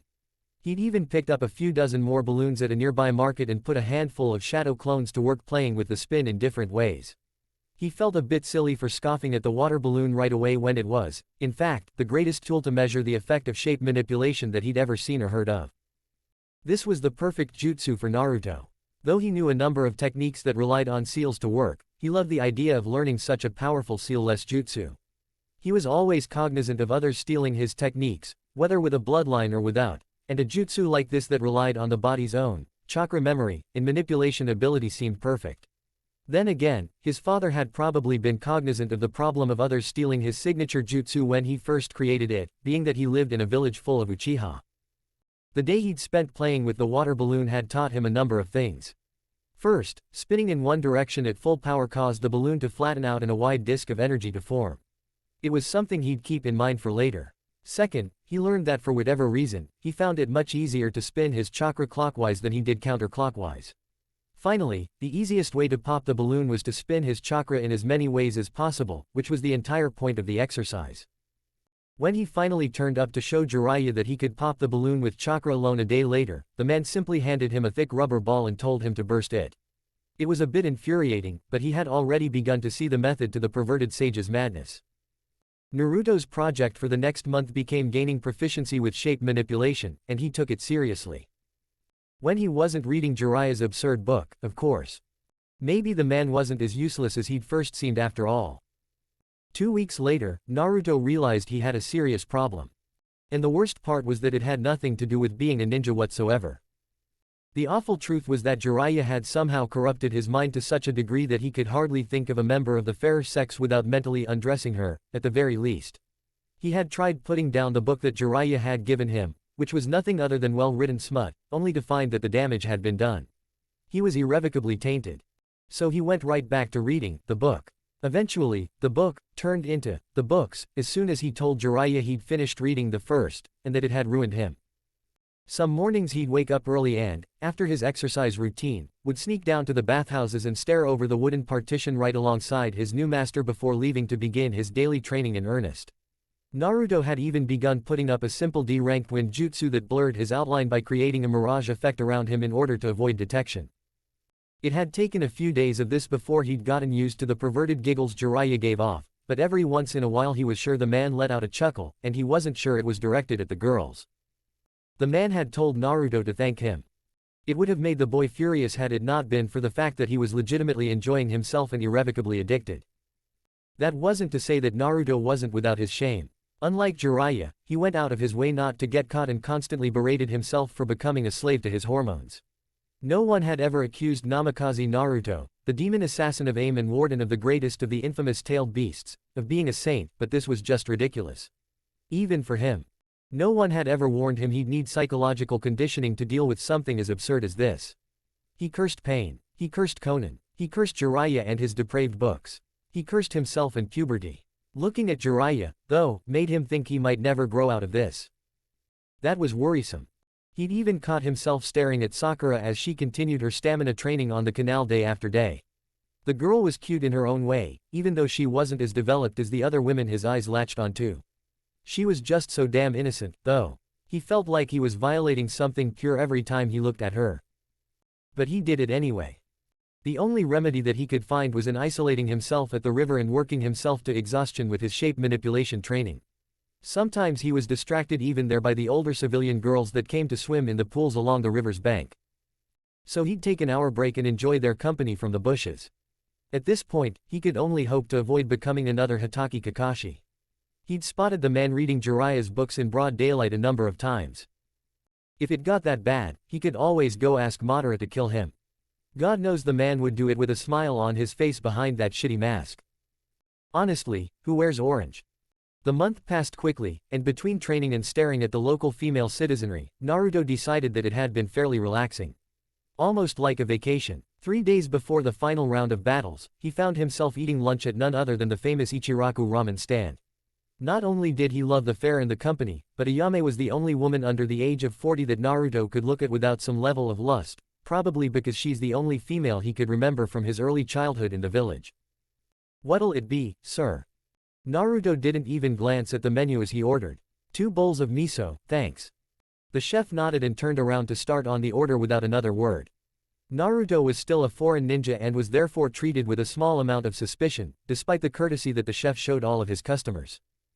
While waiting for the meal to arrive, Naruto was pulled out of his thoughts as voices cut through the hanging cloth that separated the ramen bar from the busy roadway outside. You sure this is where you want to eat, Choji? Of course, Asuma-sensei. The ramen here is great. Naruto tuned out the conversation as 4 figures entered the bar and took up places on the stools beside him. He spared an extra glance on the platinum-haired girl in purple garments and white bandages wrapped around her legs. Did she wear anything under those? Oh, it's you. Naruto turned slightly to look at the dark-haired boy before him, Shikamaru. The bored-looking ninja took a seat next to Naruto, between the AIM ninja and the rest of his team. Naruto nodded. It's me. Why didn't you tell him? The blonde boy could only stare at him in confusion. Who and what are we talking about? Shikamaru frowned, but continued on. Your teammate. Why didn't you tell him about my ability? Oh, he'd almost forgotten about that. That wouldn't have been particularly fair, now would it? The other boy was still frowning. He was your teammate and you still didn't help him. He would have beaten me if you'd said something. You sound angry about it. I thought you'd be thanking me. It's not right to betray your comrades like that. Naruto let out a laugh at that. Betray? Listen, I only met that guy a day before we showed up for the exam. An exam, by the way, that doesn't mean a damn thing in the grand scheme of things no matter what the jokers around here might tell you. He had the attention of Shikamaru's whole team by now, all of which were frowning at him. I knew him just as well as I knew you. What point would there have been in propping him up to win that round if he would have just been beaten in the finals, in front of everyone no less? You don't know that he would have lost there. You don't know that I'll win. Naruto nodded. You're right, but at least this way the better man advances and not the one with better teammates. You heard the rules, it was every man for himself from then on out. The Junin-sensei took his cigarette out of his mouth, eyes focused on Naruto. I don't know how they do it in AIM, but here we back up our comrades, exam or no. Is that right? I didn't see any of your students cheering for Yoroi or Masumi when they were down in the arena. I got the impression that maybe they didn't know your team very well, but apparently that doesn't matter since they have the same symbol engraved on their forehead protectors as you do. Shikamaru spoke again. Do your comrades mean so little to you? They weren't my comrades. My comrades are the men and women who sweat and bleed with me, not the people who live down the block. Naruto looked up as the chef returned with his 2 bowls of miso and gave the man a nod of appreciation. Chuki nodded back and left, not wanting to get in the way of his guest's heated conversation. Naruto took off his rebreather and began to eat his noodles loudly, drawing yet another frown from Ino. He wanted to get out of here as quickly as possible. The Konoha team was giving him a headache. For the most part they ignored him as they gave their own orders down the bar, looking at him only to stare at his frightening face before looking away the second he met their eyes. In time he finished eating and attempted to tune out the mutterings of the team next to him, no doubt about him, and in a less than flattering tone. You want to know what's wrong with your team, Shikamaru? The boy looked at Naruto through narrowed eyes, but said nothing. The rest joined the dark-haired boy in staring the aim ninja down a moment later. Good. He had their attention. You guys take this teamwork shit way too far. I've been in and around Konoha for the last month, and half the times I've seen you're doing nothing but sitting on your ass staring off into space. I sometimes wonder if you even realize there's a tournament coming up. Shikamaru's mouth was a hard line, Ino was gritting her teeth, and Choji was turning red. The only one who didn't react was the Junin, though Naruto could tell he was listening intently. Apparently they didn't take criticism well. Your teamwork is great, but individually, the 3 of you suck. 2 of you can hardly finish a fight on your own, and the other is all brawn and no finesse or adaptability whatsoever. You obviously don't give a damn about individual achievement. Is that all? Shikamaru was doing his best not to become visibly upset, but was struggling. It was strange to Naruto that they'd become so defensive in the face of some hard truths, but he supposed that this went deeper than their team strategy. It went to their very ethos. He didn't give a shit. His father hadn't become a legend by waiting for his allies to bail him out of trouble. Most of the time he'd done the bailing. No, you're content to do the minimum amount of work so long as you have your buddies to back you up, but in case you haven't noticed, you chose the wrong profession if you're just content to get by. Someday that attitude will get you killed, and your comrades along with you. A proper ninja strives for individual excellence, not because teamwork isn't important, but because a team is strongest when every member is at their best. You might have a nice chain going for you, but right now, all 3 of you are weak links. The scowls on the Genin's faces had gone from angry to murderous, but the Junin simply continued to give Naruto a calculating stare. Maybe the man had seen some truth in his words. The chef walked back out with Naruto's check, but froze in his tracks when he saw Naruto's uncovered face for the first time. Slowly he lowered the bill to the counter, never once looking away from the feral ninja. Naruto didn't look at the slip of paper. He simply removed an impressive wad of cash from one of the pockets in his vest and set it on the counter. Leaning in, he spoke quietly to one of the only men to ever rise to his defense in the village of Konoha. Do me a favor, old man. Take your tip and bet it all on yellow in the first match of the exam finals. I'll be fighting Hyuga Neji. You might want to consider dipping into your savings a bit too. I'm winning this one for ya. The chef looked at the money stacked on the counter before looking back to the young teen, too shocked for words. Naruto reattached his rebreather and turned to go. Believe in me, old man. I'm a sure thing. Why the hell is it that we're in fire country again? That voice was normally obnoxious enough as it was, but when it was complaining. Insufferable. You know as well as I do why we're here. Now I and the rest of the world not blessed enough to be deaf to your incessant carping would appreciate it if you kept your thoughts to yourself. You didn't answer my question. The tall figure stopped in its tracks and turned to the shorter man in exasperation. He'd promised to try to be a bit more tolerant, but he couldn't be held responsible for his actions when every ignoramus he had the displeasure of working with simply begged him for death. We're going to make an investment. Now be quiet, or I'll end you. The second man looked as though he were about to respond, but thought better of it at the penultimate opportunity. The man before him did have a reputation, after all. The taller of the two continued walking, casually swaying the large duffel bag he held in his right hand back and forth as he walked. He'd just have to savor the few minutes he had before the idiot broke the silence again. This is why he hated working with partners ever since he'd made Junin nearly a lifetime ago. His companion surprised him though, waiting nearly 7 minutes before breaking the silence yet again. How he desperately wanted to wring the bandana-wearing idiot by his neck. That was another thing that pissed him off about his partner. His purple bandana, and the hair held in place by it, simply defied explanation. The hair was a disgusting shade of pastel teal. Frankly, he couldn't understand how the man stayed a missing ninja with such an obvious telltale attribute. So what sort of investment are we making? The large man could only glare at his companion through eyes of forest green and deep crimson. We're placing a wager on the upcoming Chunin exam finals in Konoha, for the third time. Oh, right. You were looking at the participants and odds the other day, weren't you? This'll be a good one, I'm sure. Itachi's little brother is in it after all, And the Aikibi's Jinchūriki. The idiot could be so absent-minded at times. The tall man reached into his black cloak and produced the flyer in question before handing it to his partner. It would save him some breath. And a migraine, hopefully. So who are we betting on? There's the Uchiha, the Cage's kid, a Hyuga. Well, those are the interesting ones. I'd say Uchiha Sasuke here. If he's anything like Itachi, he should have this one in the bag. Luckily for us, you aren't the one making these decisions. I've already cleared our pick with the leader. We'll be betting on the first match only, Hyuga Neji against Yellow.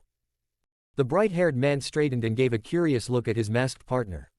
The Hyuga, Kakuzu. The payout for this match stinks.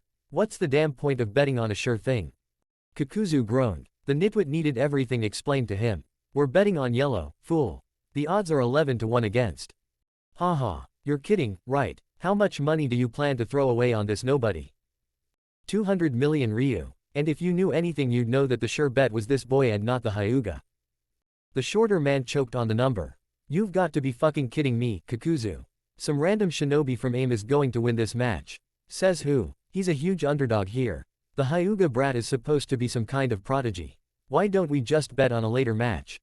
Because this so-called Yellow is the strongest fighter in the tournament, and you know as well as I do that Orochimaru will likely interrupt the later matches. We have no guarantee of those bets being paid. Kakuzu switched the duffel bag to his left hand and continued walking. As to why Yellow will win, there are a number of reasons. My sources tell me that he wears the armor of Salamander Hanzu's own guard and that he defeated a student of Maida Gai in the preliminary round of the finals who opened 5 of the celestial gates in their bout. The shorter man whistled. 5 gates, huh? That's pretty nutty for a genin. And you think he was taught by Hanzo? That guy's supposed to be tough, Kakuzu halted once again. He honestly couldn't believe that this idiot was still alive with such a blasé outlook. Have you ever been to Rain Country? The other man stood in thought for a moment before shaking his head. I strongly suggest you don't visit. Salamander Hanzo makes sport of hunting S-ranked ninja who stumble into his country. Once again, the shorter man laughed. You tell it like he's some spook story meant to frighten little kids. I can take care of myself, thanks. You ever meet this guy? Kakuzu regretted telling this moron to avoid AIM. Let the little bastard die like the rest. I met him once when he was still very young. Huh, sometimes I forget how fucking old you really are, Kakuzu. So this kid is good, you think? Just cause he might be Hanzu's student and beat a brat who burned himself out with the gates. No. He'll win because he's the Kyuubi's Jinchūriki, and this will be his introduction to the world. The teal-haired man just stared at Kakuzu for a moment, a small smile stretching across his face. Well shit, old man. All you had to do was say so.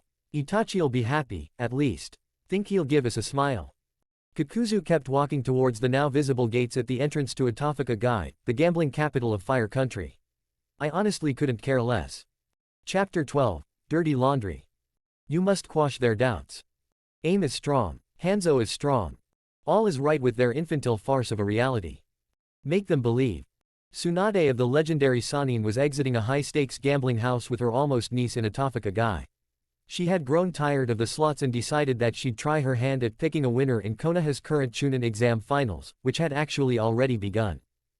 Luckily for her and her sleep, till lunch philosophy, the results of the examination wouldn't reach the city until late that evening by ninja courier, and not the shitty mail ones.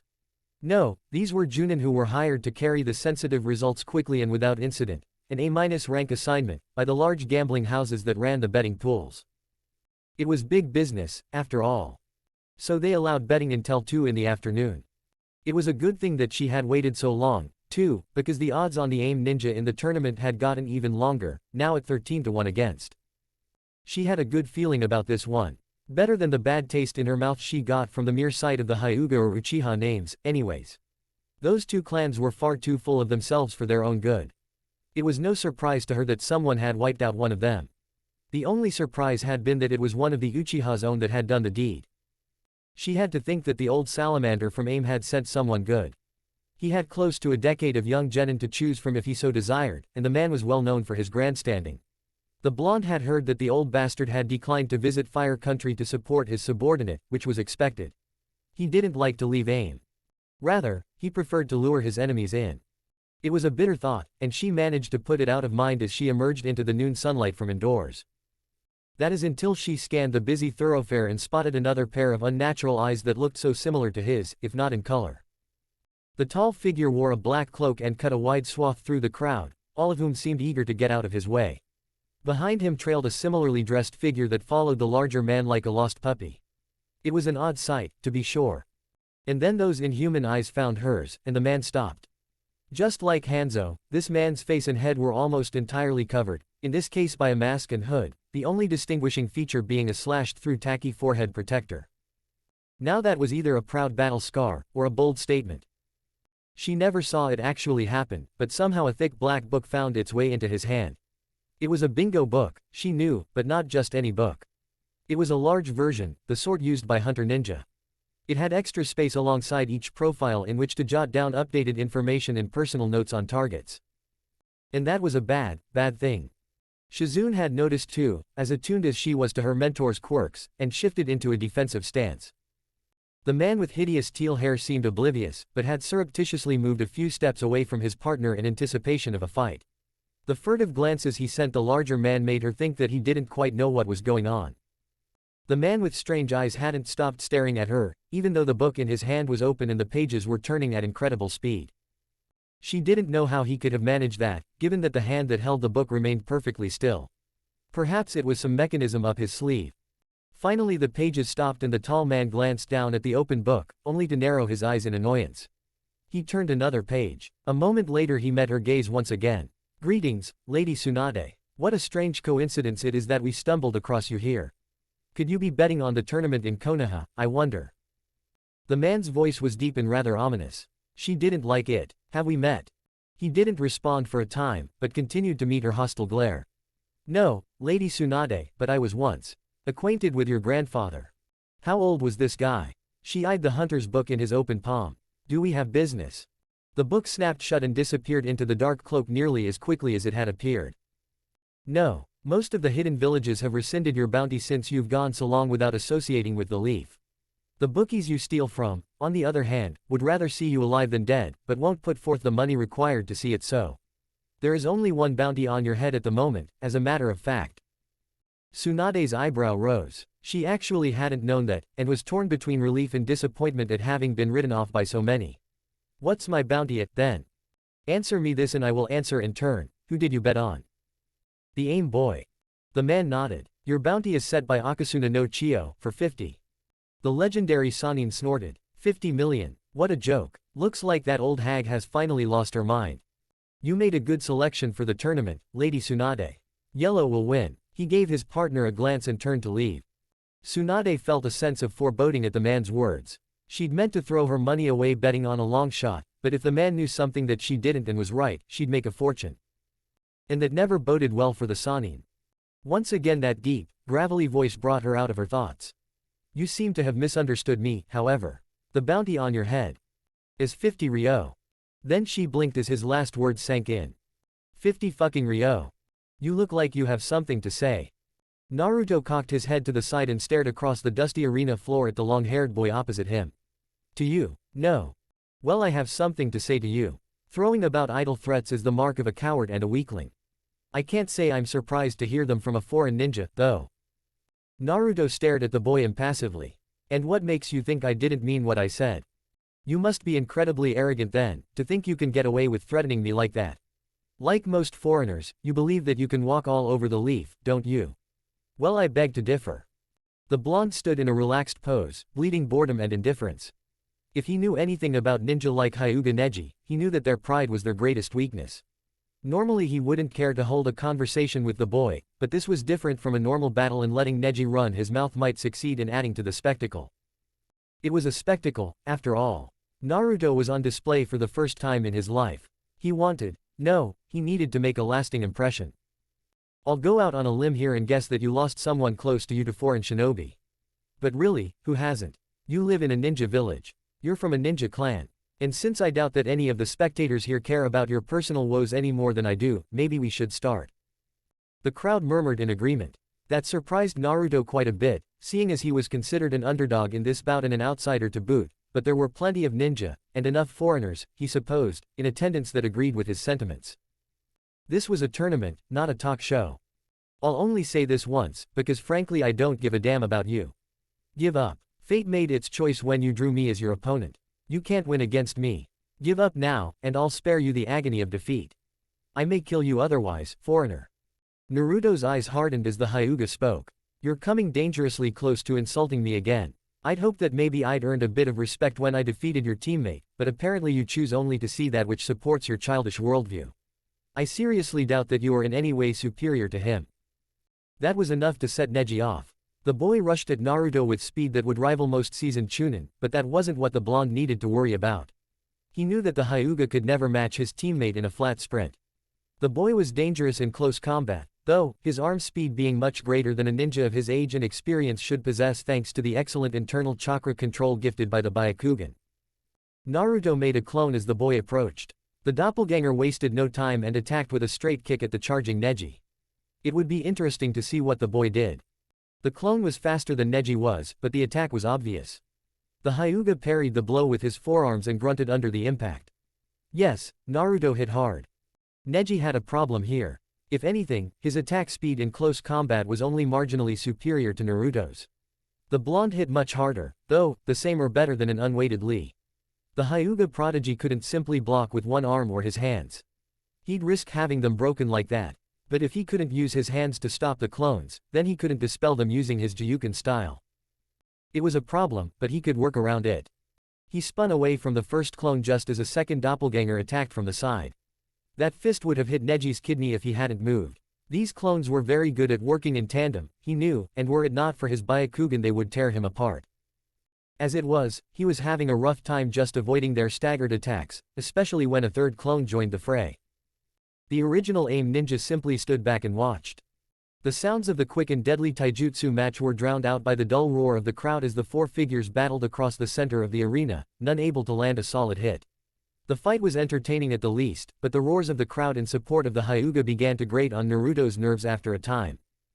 He remained patient, though. As a Jinchūriki, he would probably be able to shrug off all but the strongest of the dark-haired boy's strikes thanks to his enhanced chakra circulatory system, but he would rather be safe by taking this time to observe than to end up dead later. A powerful enough strike to his head or heart might actually be able to kill him. Neji finally saw an opening in the guard of one of the clones attacking him. The one directly behind him had drawn back in anticipation of sending a powerful haymaker at the back of his head, leaving his torso unguarded. The Hyuga boy had done his research over the month break. He knew how the shadow clone jutsu worked, that it split chakra between bodies making it impossible for his Byakugan to distinguish between the real ninja and his doppelgangers. He also knew that, like all clone techniques, the shadow clone was decidedly fragile. If its form was disrupted in any significant way, the chakra matrix would fail and the clone would be destroyed. He only had to land a glancing Juyuken blow in order to take a clone out, though up until this point he had been frustratingly denied the opportunity thanks to the superb teamwork that the clones displayed. Neji reached back quickly and tapped the attacking clone with an open palm in the stomach, forcing what he deemed as a sufficient amount of chakra into the attack.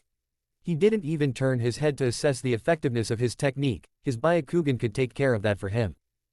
His face didn't even have time to register his shock as his blood-gifted vision followed the fist of the clone right into the back of his head. Neji was sent tumbling away from his attackers. The stricken clone disappeared in a cloud of white smoke. The crowd roared its approval. Naruto smirked behind his rebreather. The remaining clones straightened and waited for the Hyuga to regain his feet. There was no point attacking him when he was down. He was putting on a show here, not fighting for his life. Or at least he knew that he wasn't. The Hyuga may have believed differently. I see you did your homework, but you seem to have underestimated my technique. You may be able to dispel them with such a weak attack, but not immediately. For that you'll need to use a bit more effort. Neji's face was murderous as he stood and dusted himself off. Apparently he didn't like being talked down to. Naruto didn't give him time to respond, though. The two clones rushed the Hyuga boy at incredible speed and jumped to attack in tandem. The dark-haired boy just stared at them in contempt and, just as they were about to lash out at him, began to spin in place, an aura of blue chakra surrounding him like a cocoon. The clones dispelled on the wall of energy and Naruto nodded. This was another technique that Hanzo had written about extensively, even going so far as to attempt to modify the technique for his own use. In the end, he'd abandoned the project. A non-Hyuga body wasn't capable of releasing such a powerful burst of raw chakra from so many tenketsu at once. Still, the legendary ninja had been fascinated by the concept nonetheless. Perhaps it's what had led him to create his Nova of Electric Death technique, as Naruto had so lovingly named it. I won't be falling for the same trick twice. It's time I stopped playing with your imitations. Neji, it seems, hadn't expected to have to use that technique here. Too damn bad. Naruto made 4 more clones. Don't you understand? Your techniques are useless against me. You can't defy your fate, just accept it. You're going to lose to me. The blonde frowned. You keep talking about fate, and I don't particularly care to hear the reasons, but as I said before, what makes you so sure it's not your fate to lose to me? This wasn't the first time that an opponent had insisted on chatting up Naruto. He'd lost count of how many men and women he'd killed who'd had the urge to spill their life stories to him, usually trying to justify their actions, sometimes trying to beg for mercy. Naruto prided himself on being fairly indulgent. They were the poor sap's last words, after all. Because the stories didn't stop him from killing them. He might as well play along with the Hyuga. It would please the crowd, at least. He just had to make sure he didn't kill the boy out of habit at the end of it. There was no better way to spit on the old man's good graces than that. I'm a member of the Hyuga clan, the strongest in Konoha. Do you honestly believe you ever stood a chance against me? How could fate decide any other outcome? Naruto shook his head in exasperation, and then gave a nod to his clones. I wouldn't know anything about fate. I can't bring myself to think like that, because it causes one to stagnate. What good is trying when failure is obvious? What good is trying your hardest when success is guaranteed? The clones rushed forward and circled the Hyuga, evenly spaced around him. Neji bent low and settled into a Jiyuken stance. That's the point, fool. Try as you might, you can't win here. That's why you should have given up when you had the chance. The clones lunged forward. Neji spun, the blue chakra whipping around him. Ultimate defense indeed. But that didn't stop Naruto from wanting to defeat it. The clones stopped right at the edge of Neji's spin and each raised its right hand in front of it. The ninja watching from the stands gasped in surprise as the telltale distortion of cutting wind surrounded the arms of the clones. It was an A-rank elemental manipulation, after all. The roar of the crowd picked up yet again when the wind blades pressed against the edge of the ball of chakra. Since Neji's technique spun around the edge of his body in a circular path, the 4 clones pressed their attacks into the sphere at the same height, even with the clones' chests, and began cutting through at the same latitude of the sphere as one another. The chakra at that height couldn't recover as the 4 wind blades sliced it apart and the hands of the clones continued to push inward. Neji was cutting his own technique on Naruto's blades, and he couldn't stop. Not now. If he let go, then those blades would be on him. If he kept spinning, those blades would be on him. The shock was almost too much to bear. But Hyuga Neji wasn't called a genius for nothing. He held the technique for as long as possible before dropping to the ground and releasing his chakra in a massive burst while still continuing his rotation. The dome of chakra that had surrounded him flattened and bulged out at shin level into a thick disc, knocking all 4 of the clones off of their feet. A moment later, they disappeared in a cloud of smoke while Neji stood up panting from the exertion he had just used. He'd never held the heavenly spin for that long before. Do you play poker, Hyuga Neji, or is something as unseemly as that beneath your noble self? Naruto could play the talking game too, and he'd already gotten the crowd's attention with that last ploy. They hung on his every word. Neji didn't respond, but kept his gaze focused closely on Naruto, who still hadn't moved an inch during their battle. I'll assume that you at least know how it's played. 5-card draw, yes. The dark-haired boy just glared, so Naruto moved on. I like to think of life as a game of 5-card draw. You get your hand at the beginning of the game, that's when you're born, and then you have to make a choice. Do you stick with what you have, content with your lot in life, you can call it fate or what have you, or do you take a chance? Do you strive for something greater than what you're handed? Do you aim to be the very best? You were dealt a good hand, let's say a full house. You have a powerful bloodline limit and a powerful family. You live in and fight for a powerful village. Now that's a good deal. You don't really have to try. After all, if you're sitting at a card table with a full house in hand, chances are you're going to win. Out of all of the genin in this village, you might be the very strongest of them all. But what if you're sitting in a room full of card players with only a full house in hand? Chances are that someone out there is going to have you beat. Just think of all of the ninja in this village that could defeat you. A full house doesn't look like such a good hand anymore, now does it? Not with the Hokage sitting with a straight flush, the elite Junin with a few fours of a kind, and no small amount of folks with full houses better than your own. You can go far with what you have, but that fate crap you keep preaching. That's just you admitting that you're too scared to draw. Neji was turning purple. He didn't like being dissected. That was what he did to others.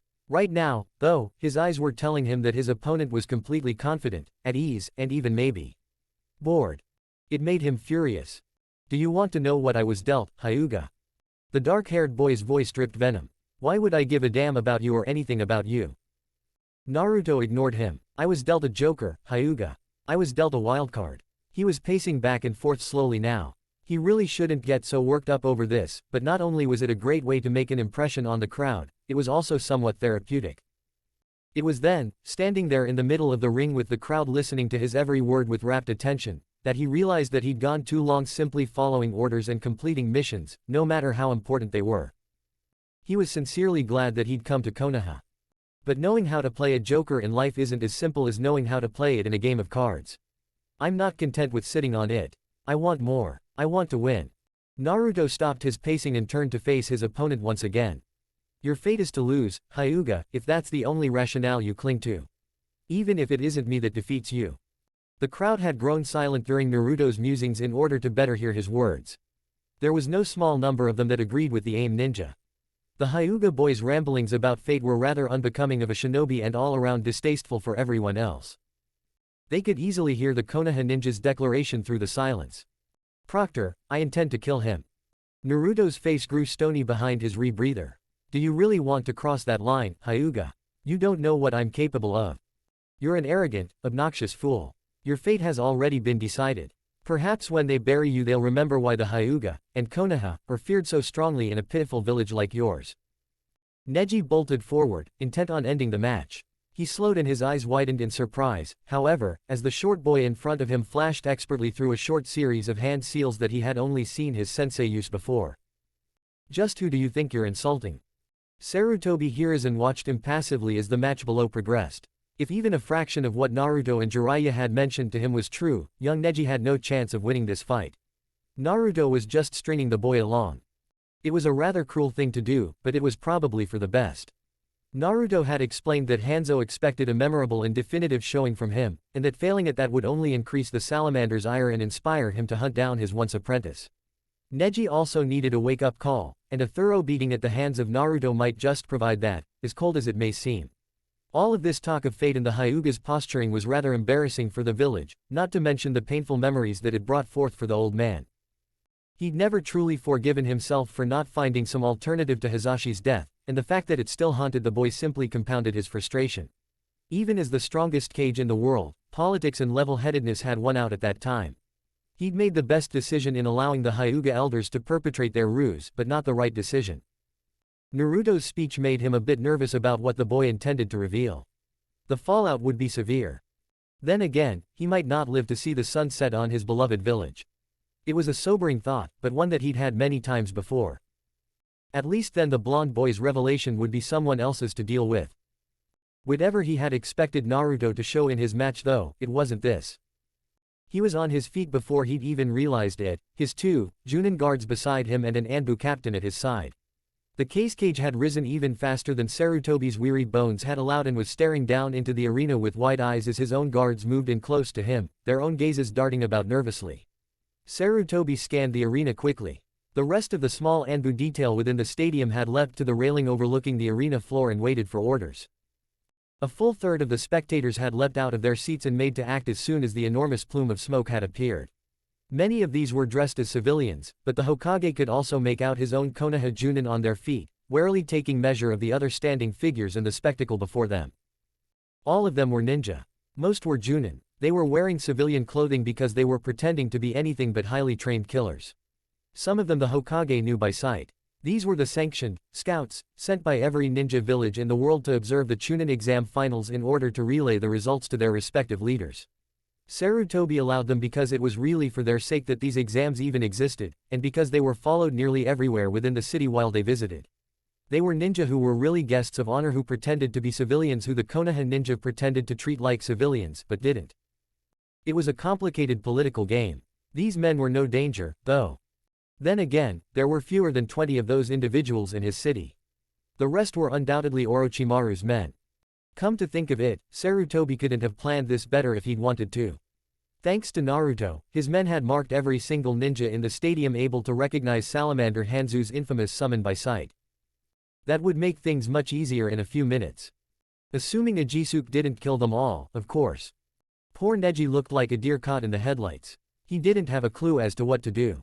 There was a 100-foot monster towering over him, its long body curved around the edge of the arena floor and taking up more than its fair share of space, and that was that. The Salamander King's massive head turned upwards and a loud intake of air could be heard throughout the silent as the grave stadium. Sarutobi had seen this before many times. It was a ritual of the summons that he performed whenever he was called to fight. The old amphibian had a keen nose. Sarutobi had learned that the hard way in decades in battles past. Finally, the monster turned up towards the cage box, and what could only be described as a wicked smirk stretched the monster's enormous maw, revealing rows of small but dangerously sharp teeth within. Greetings, young Sarutobi. It has been long since we last met. The head turned slightly and its beady eyes focused. The grin grew even wider. And congratulations to you, young fighter, on finally achieving the title of 4th. The cage blinked and gave a small nod of acknowledgement, though Sarutobi was sure that the expression beneath his mask was poisonous. I did not expect to see you here, Lord Ajisuke. I don't believe that your presence is entirely appropriate. Sarutobi's eyes flicked up to Naruto, who stood with his arms crossed atop the salamander's head, his eyes watching the old Hokage's every move. Neji was apparently forgotten for the moment. The giant creature scanned his surroundings once again, taking his time as he went. Many of the ninja who had leapt to their feet had promptly returned to their seats once the immediate danger seemed to have passed. Namikaze, why have you called me here? Naruto turned back to observe Neji, who could only continue to stare onward in shock and confusion, his head swiveling between the massive summon and the Hokage. I simply wished to demonstrate how pitiful aim is, Ajisuke. This fool doubted our power. Ajisuke bent forward to eye Neji, who had finally regained some of his senses and had backed away from the massive creature and settled into his trademark Jiyuken stance, little good though it was. You summoned me here to fight a branch family Hyuga in a Chunin selection exam. Do you think I have nothing better to do than amuse you, boy? I was proving a point, as you well know. Now would you please squash this fool for me, or am I going to have to do that myself? The monster growled. The stadium shuddered. Someone screamed. Do not call on me again until you find a worthy focus for my attentions, Naruto. I'll see if I can't think of something, old man. With that, the arena once again filled with white smoke as the summon made his departure. Naruto fell from his former perch and landed gracefully on the arena floor before straightening and facing Neji. Whispers erupted from around the arena as the still-standing ninja regained their seats. He and Ajisuke had given them a few things to think about. Looks like you lucked out. Neji had fully regained himself now, and moved closer to Naruto from the edge of the arena where he had retreated. Pathetic, that you can't even control your own summon. Naruto laughed. The murmurings of the crowd grew. Maybe you didn't hear him, Hyuga. You weren't worth his time. The shock had bled away and once again, Neji was furious. How dare you? A fool who hides behind a mask, a summon who won't fight for him, and a false name. Are you too weak to face me yourself? Take off your mask, you miserable failure. I want to see your face when I kill you. I want to see your eyes when you die with my Byakugan, the strongest weapon in Konoha. That was all the encouragement that Naruto needed. You want to see this face? To know my name? He brought his hands together in front of him, grasped the end of the middle finger on his right glove, and pulled it off. Those that could see his clawed hand let out gasps of surprise or narrowed their eyes in concentration. They'd already had their hackles raised by names like Namikaze and Naruto being thrown about, though which one they focused on depended on where they called home. After all, no one had been given either of those names in Konoha for over 13 years. They were curious, all right. Naruto peeled the other glove off of his left hand and flexed his clawed fingers. It felt good to finally be able to feel them in the sunlight after a month of hiding them from sight. Then he unclasped the rebreather and faceplate from his head and dumped them on the arena floor along with his gloves. Last came the long bandana that hid his golden hair from sight. It was a relief to once again be able to feel the light breeze in his shaggy mane. This was much better. Well, what do you think of me now, Hyuga? Am I what you expected? Naruto's lips twisted into a feral grin, showing off his long fangs to the world. My name, fool, is Namikaze Naruto. My father was the leader of this village once and the strongest ninja in the world. He sealed the power of the mightiest Biju, the nine-tailed fox, into me on the day I was born. Naruto crouched low, his arms spread wide and his clawed fingers splayed out cruelly. So you see, Hyuga Neji. I am the strongest weapon in Konoha, not your paltry bloodline limit. The crowd erupted into a cacophony of shouting, screaming, and muttering. Many of the spectators were on their feet again, either yelling obscenities or trying to get a better look at the self-proclaimed son of the infamous Yellow Flash. Naruto glanced at the cage box to find Sarutobi looking down at him with worry etched across his face and the cage with a mad gleam in his eyes. Even if what you say is true, I don't intend to lose. Neji had had enough of their dialogue. The boy sprinted at Naruto just as he had earlier, but this time the blonde just watched him come, his expression eager and his fingers twitching in anticipation. Just as Neji was about ready to strike, Naruto leapt forward, his claws reaching for Neji's unprotected arms. The Hyuga boy couldn't attempt tenketsu strikes here, he needed to stop his opponent's forward progress or the claws would shred him. On top of that, Naruto twisted his forearms right as they came within Neji's reach. It was a disaster for the dark-haired boy. He tried to parry the dangerous hands away, but gasped as he felt the sharp claws dig into the palm of his left hand and tear open the forearm of his right arm. It didn't matter if he used Juyuken against the smaller boy's hands, the claws would still tear at him. The pain broke Neji's concentration and he caught Naruto's booted foot in his hip, sending him tumbling across the arena floor once again. He sat up quickly and pushed himself to his feet, gritting his teeth as dirt rubbed into the bloody wound on his palm. The aim ninja style was too difficult to follow. It was all reflex and nuance, those claws could go anywhere. If he had to describe it, he'd say that it was the opposite of Lee's style, the opposite of how the blonde fought against Neji until this point. Nothing was telegraphed and even glancing blows were painful and dangerous. The blonde just stared at him expressionlessly with those animalistic eyes, body crouched low and arms spread wide in front of him in anticipation of another attack. Neji growled in anger and frustration. The demonic boy in front of him had been holding back all along, using some knockoff taijutsu style and still managing to keep up with him. Now though, did he even have a chance? Yes he did. You're within range of my divination. The fight is over, fool. Neji crouched low and took an exaggerated stance, his hands stretched out one in front and the other behind him, and pushed chakra through his body in preparation of his attack. He'd worked hard to create this, his ultimate technique. It could shut down the chakra system of even the most powerful opponents completely, rendering them unable to fight or even move. While it wasn't fatal, it would put this brat at his mercy. He lunged forward with chakra-enhanced speed and aimed for the first 2 points of his strike, the major tenketsu just inside the shoulder. With those points closed, the arms became almost worthless and preventing the rest of his attack became impossible. Naruto had barely moved, his open hands still spread wide in front of him. There was no way he could react in time. Then Neji flinched and stumbled back in astonishment as pain shot up from his fingertips. It felt like they had been shoved into a garbage disposal. He gasped and stared at his hands, only to find that the tips of his fingers had indeed been rubbed raw by whatever he had hit. He turned his focus to his opponent in disbelief as twin discs of yellow chakra spun in front of his hands, each nearly 16 inches across. Combining the body flicker with a tenketsu strike. That's not going to work. Too obvious. Neji couldn't hide his astonishment and dismay. It was impossible. His strongest technique couldn't have been overcome so easily. Naruto let his jutsu dissipate and watched as the emotions played out across the Hyuga's face with mild interest. Had the boy really thought that it would be that easy? That techniques like the heavenly spin and whatever he had just tried to use were enough to bring down any ninja he came across.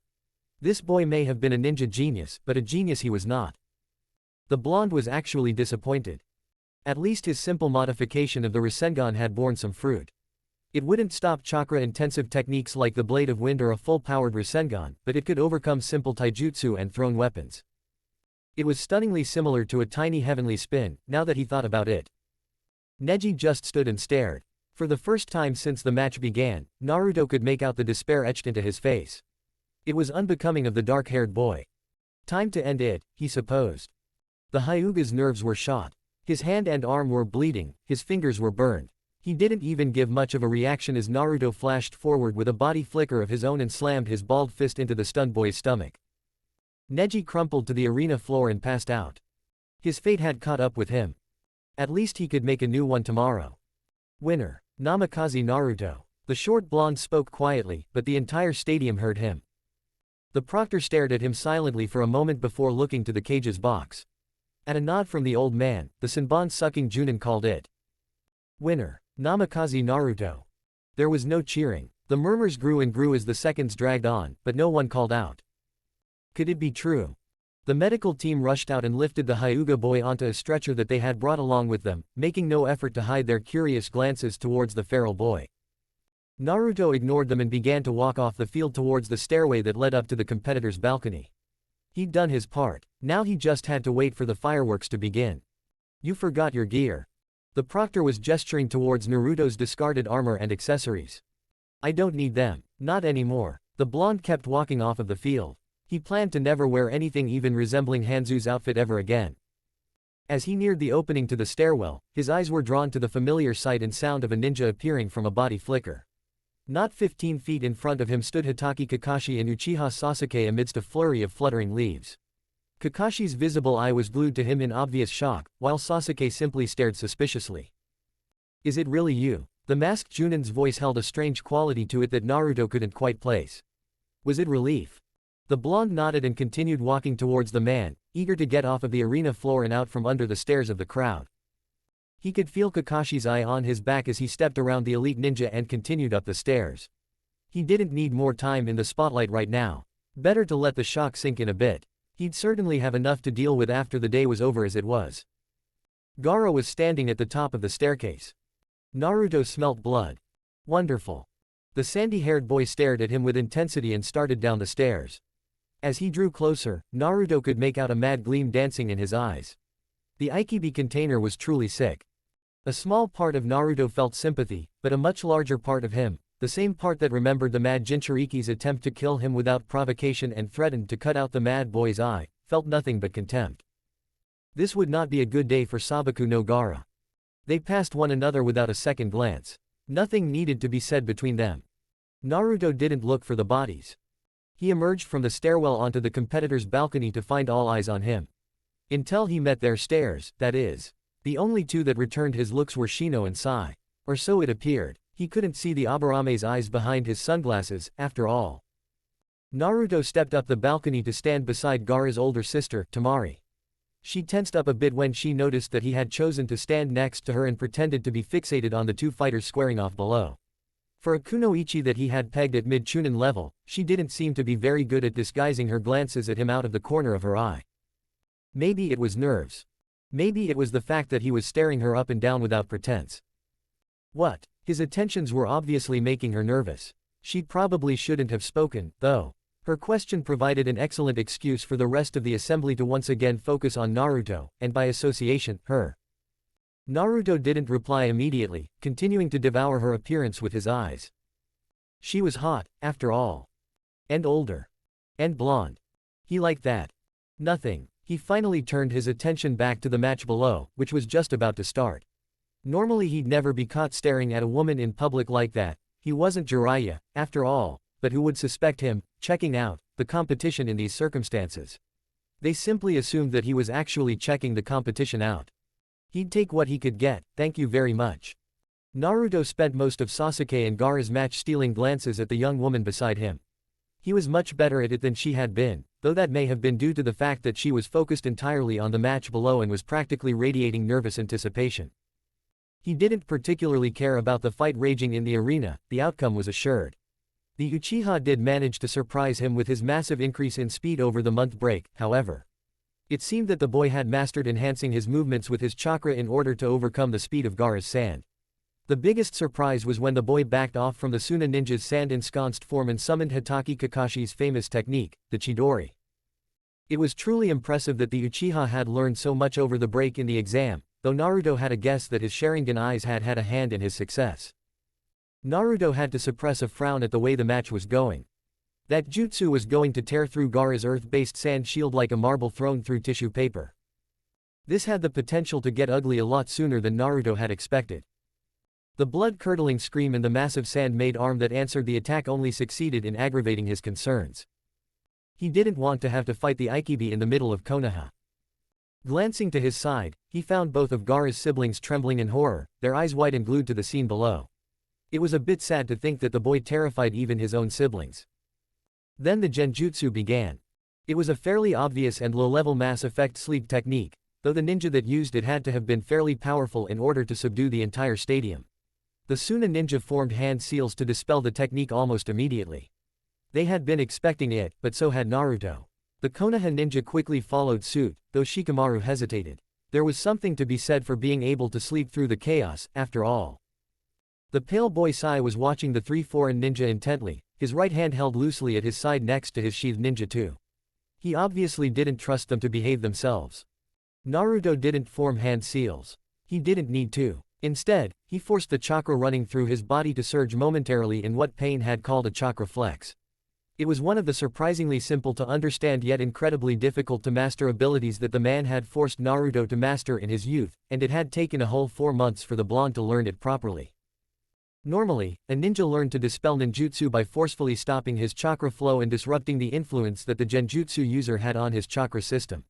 The downside of this, of course, was that the ninja that was trying to break the jutsu had to stop his chakra flow, necessitating him to slow down his movement and keeping him unable to use any ninja techniques until the genjutsu was cancelled. The chakra flex dispelled a genjutsu by overpowering the caster's control with a rush of chakra through the ninja's system. It was an incredibly difficult skill to master, and as far as Naruto knew, it was a technique of Pain's own creation.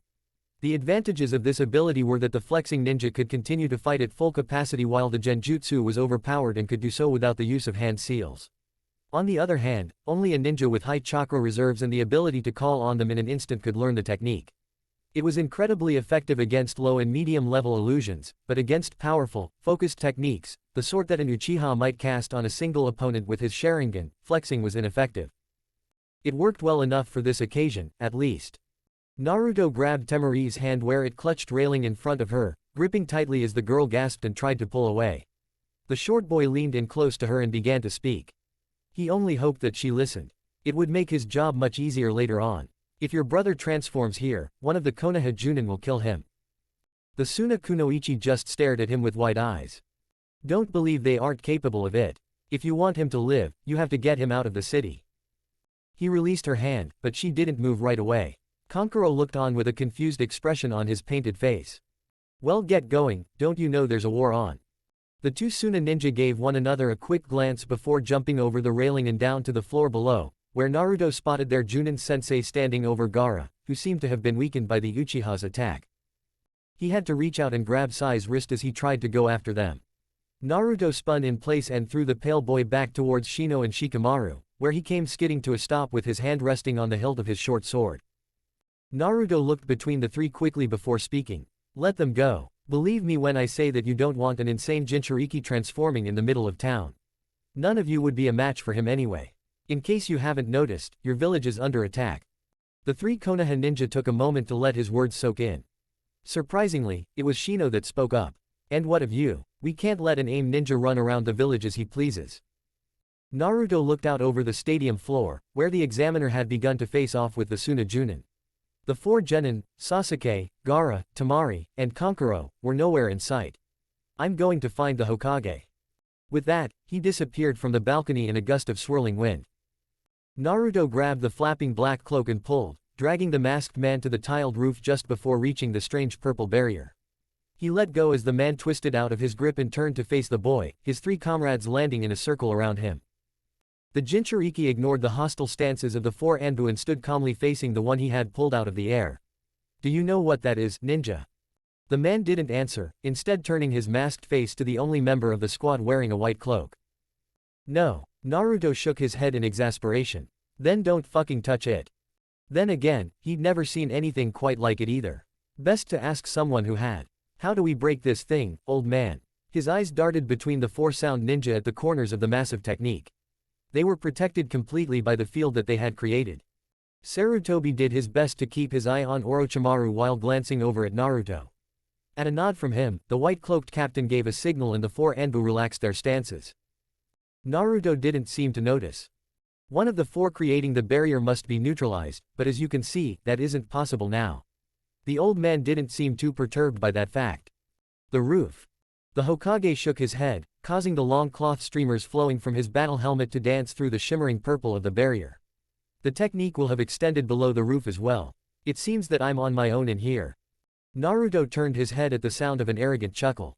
Something about it made his skin crawl. It was unnatural. But that suits you just fine, doesn't it, sensei? You'd rather not have anyone get in your way. The man was incredibly pale, with strange purple discolorations around his eyes and odd, yellow irises.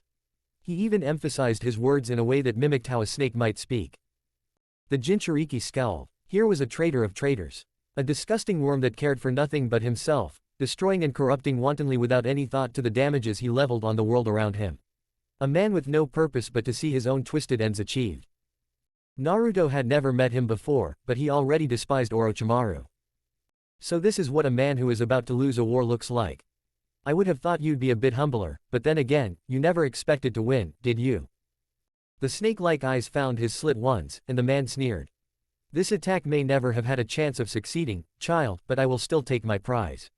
Or perhaps your master never taught you of such a concept, despite living it through countless battles.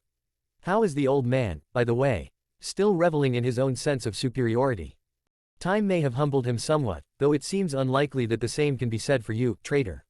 I'll tell you this, were it worth my master's efforts he would gladly kill you. The missing ninja looked on coldly. Traitor, you say, have I defied that fool's expectations, then? If he is so upset then why not settle with me himself instead of sending his pet to parrot his words? Begone child, I have a score to settle with the old man and no time to play games with the likes of you. Your days are numbered, regardless. Naruto couldn't help but bare his fangs at that. Everything about the man was so repulsive that Naruto felt the need to kill him right then and there, if only it were within his power. Someday. Someday soon. Naruto. Where is Gaara? The blonde boy turned to the Hokage and his face softened. My shadow clones are tracking him right now. His brother and sister took him and fled the city, probably so that he could recover. I intend to fight him outside the city proper. The old man nodded, his eyes still focused on his former student. Are you sure you can do this alone? The Shukaku's power. Don't worry old man, I'm a professional, after all. It'll be taken care of. Just focus on this fight and I'll tell you all about it later. Naruto gave his one-time grandfather a small smile when his head turned towards the boy slightly.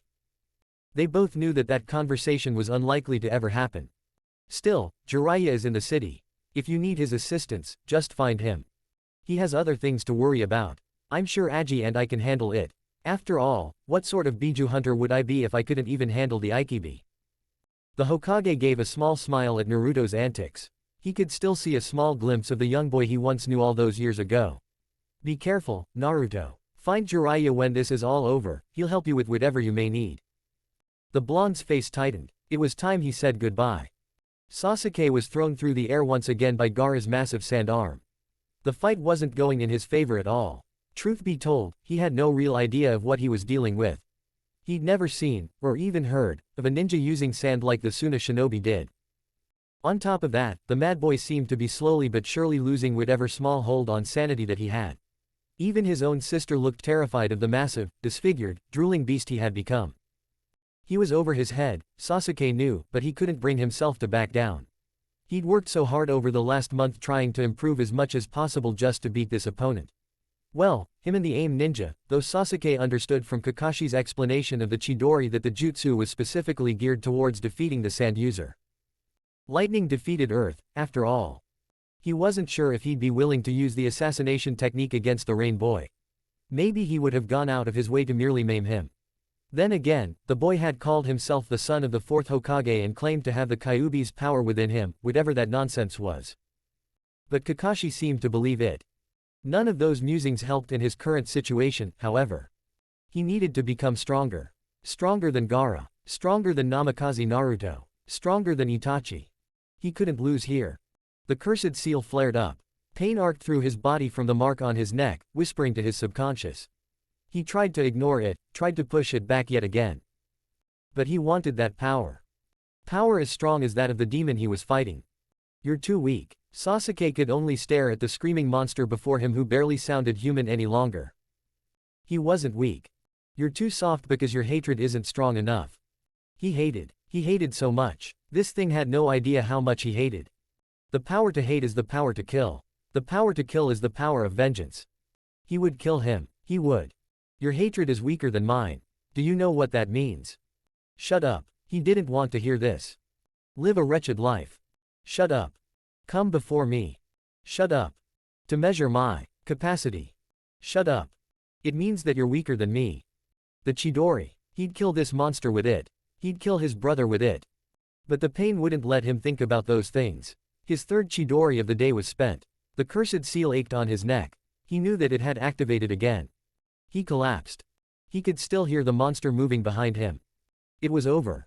Then he heard a frustrated, inhuman growl from Gaara and the squelch of wet. Oh. Trouble in paradise, princess. Oh, no. God no, not now. Sasuke, are you alright? He almost wished that Gaara had killed him. Better that than dealing with these two nitwits. They were his teammates, though. You have to get out of here, he's too strong. Beauty not working out with the beast. No fairy tale ending, I thought he'd sweep you right off your feet. God damn it, Sai, we have to get out of here. You don't know. The pale boy's voice cut him off. He's the Ikibi Jinchūriki. Of course you're not strong enough to win. Sakura, grab her majesty and I'll hold off Gaara until some help arrives or we can flee. Sasuke had liked the pale boy much better when he'd been a socially retarded robot. Now thanks to Sakura's help, he was almost intolerable. And he knew it, too. I suppose that's my cue. It was the AIM ninja, Naruto. A few of him, actually. The three figures were standing on an overhead branch nonchalantly, as if there wasn't a psychotic sand monster crushing the large black birds that flapped around its head with manic glee. Gaara smashed the last of Sai's animated creations in his enormous, disfigured fist and turned to stare up at the blonde, spittle dripping out of the corner of his gaping maw as his tongue lolled sickeningly. He laughed. There was not an ounce of sanity in the sound he made. His lopsided body shook and twitched in his madness. The AIM ninja simply looked on with an expression of pure disgust as the sand ninja lost himself. With a shriek, Gaara cried out. I knew you'd come. I knew you'd come. Mother will have your blood. Sasuke silently thanked whatever deities were watching him that someone had drawn the monster's attention. He didn't even argue when Sakura pulled him protectively to her. He was safe. He survived. Everything was all right. Until he realized that, once again, he had been too weak to save anyone.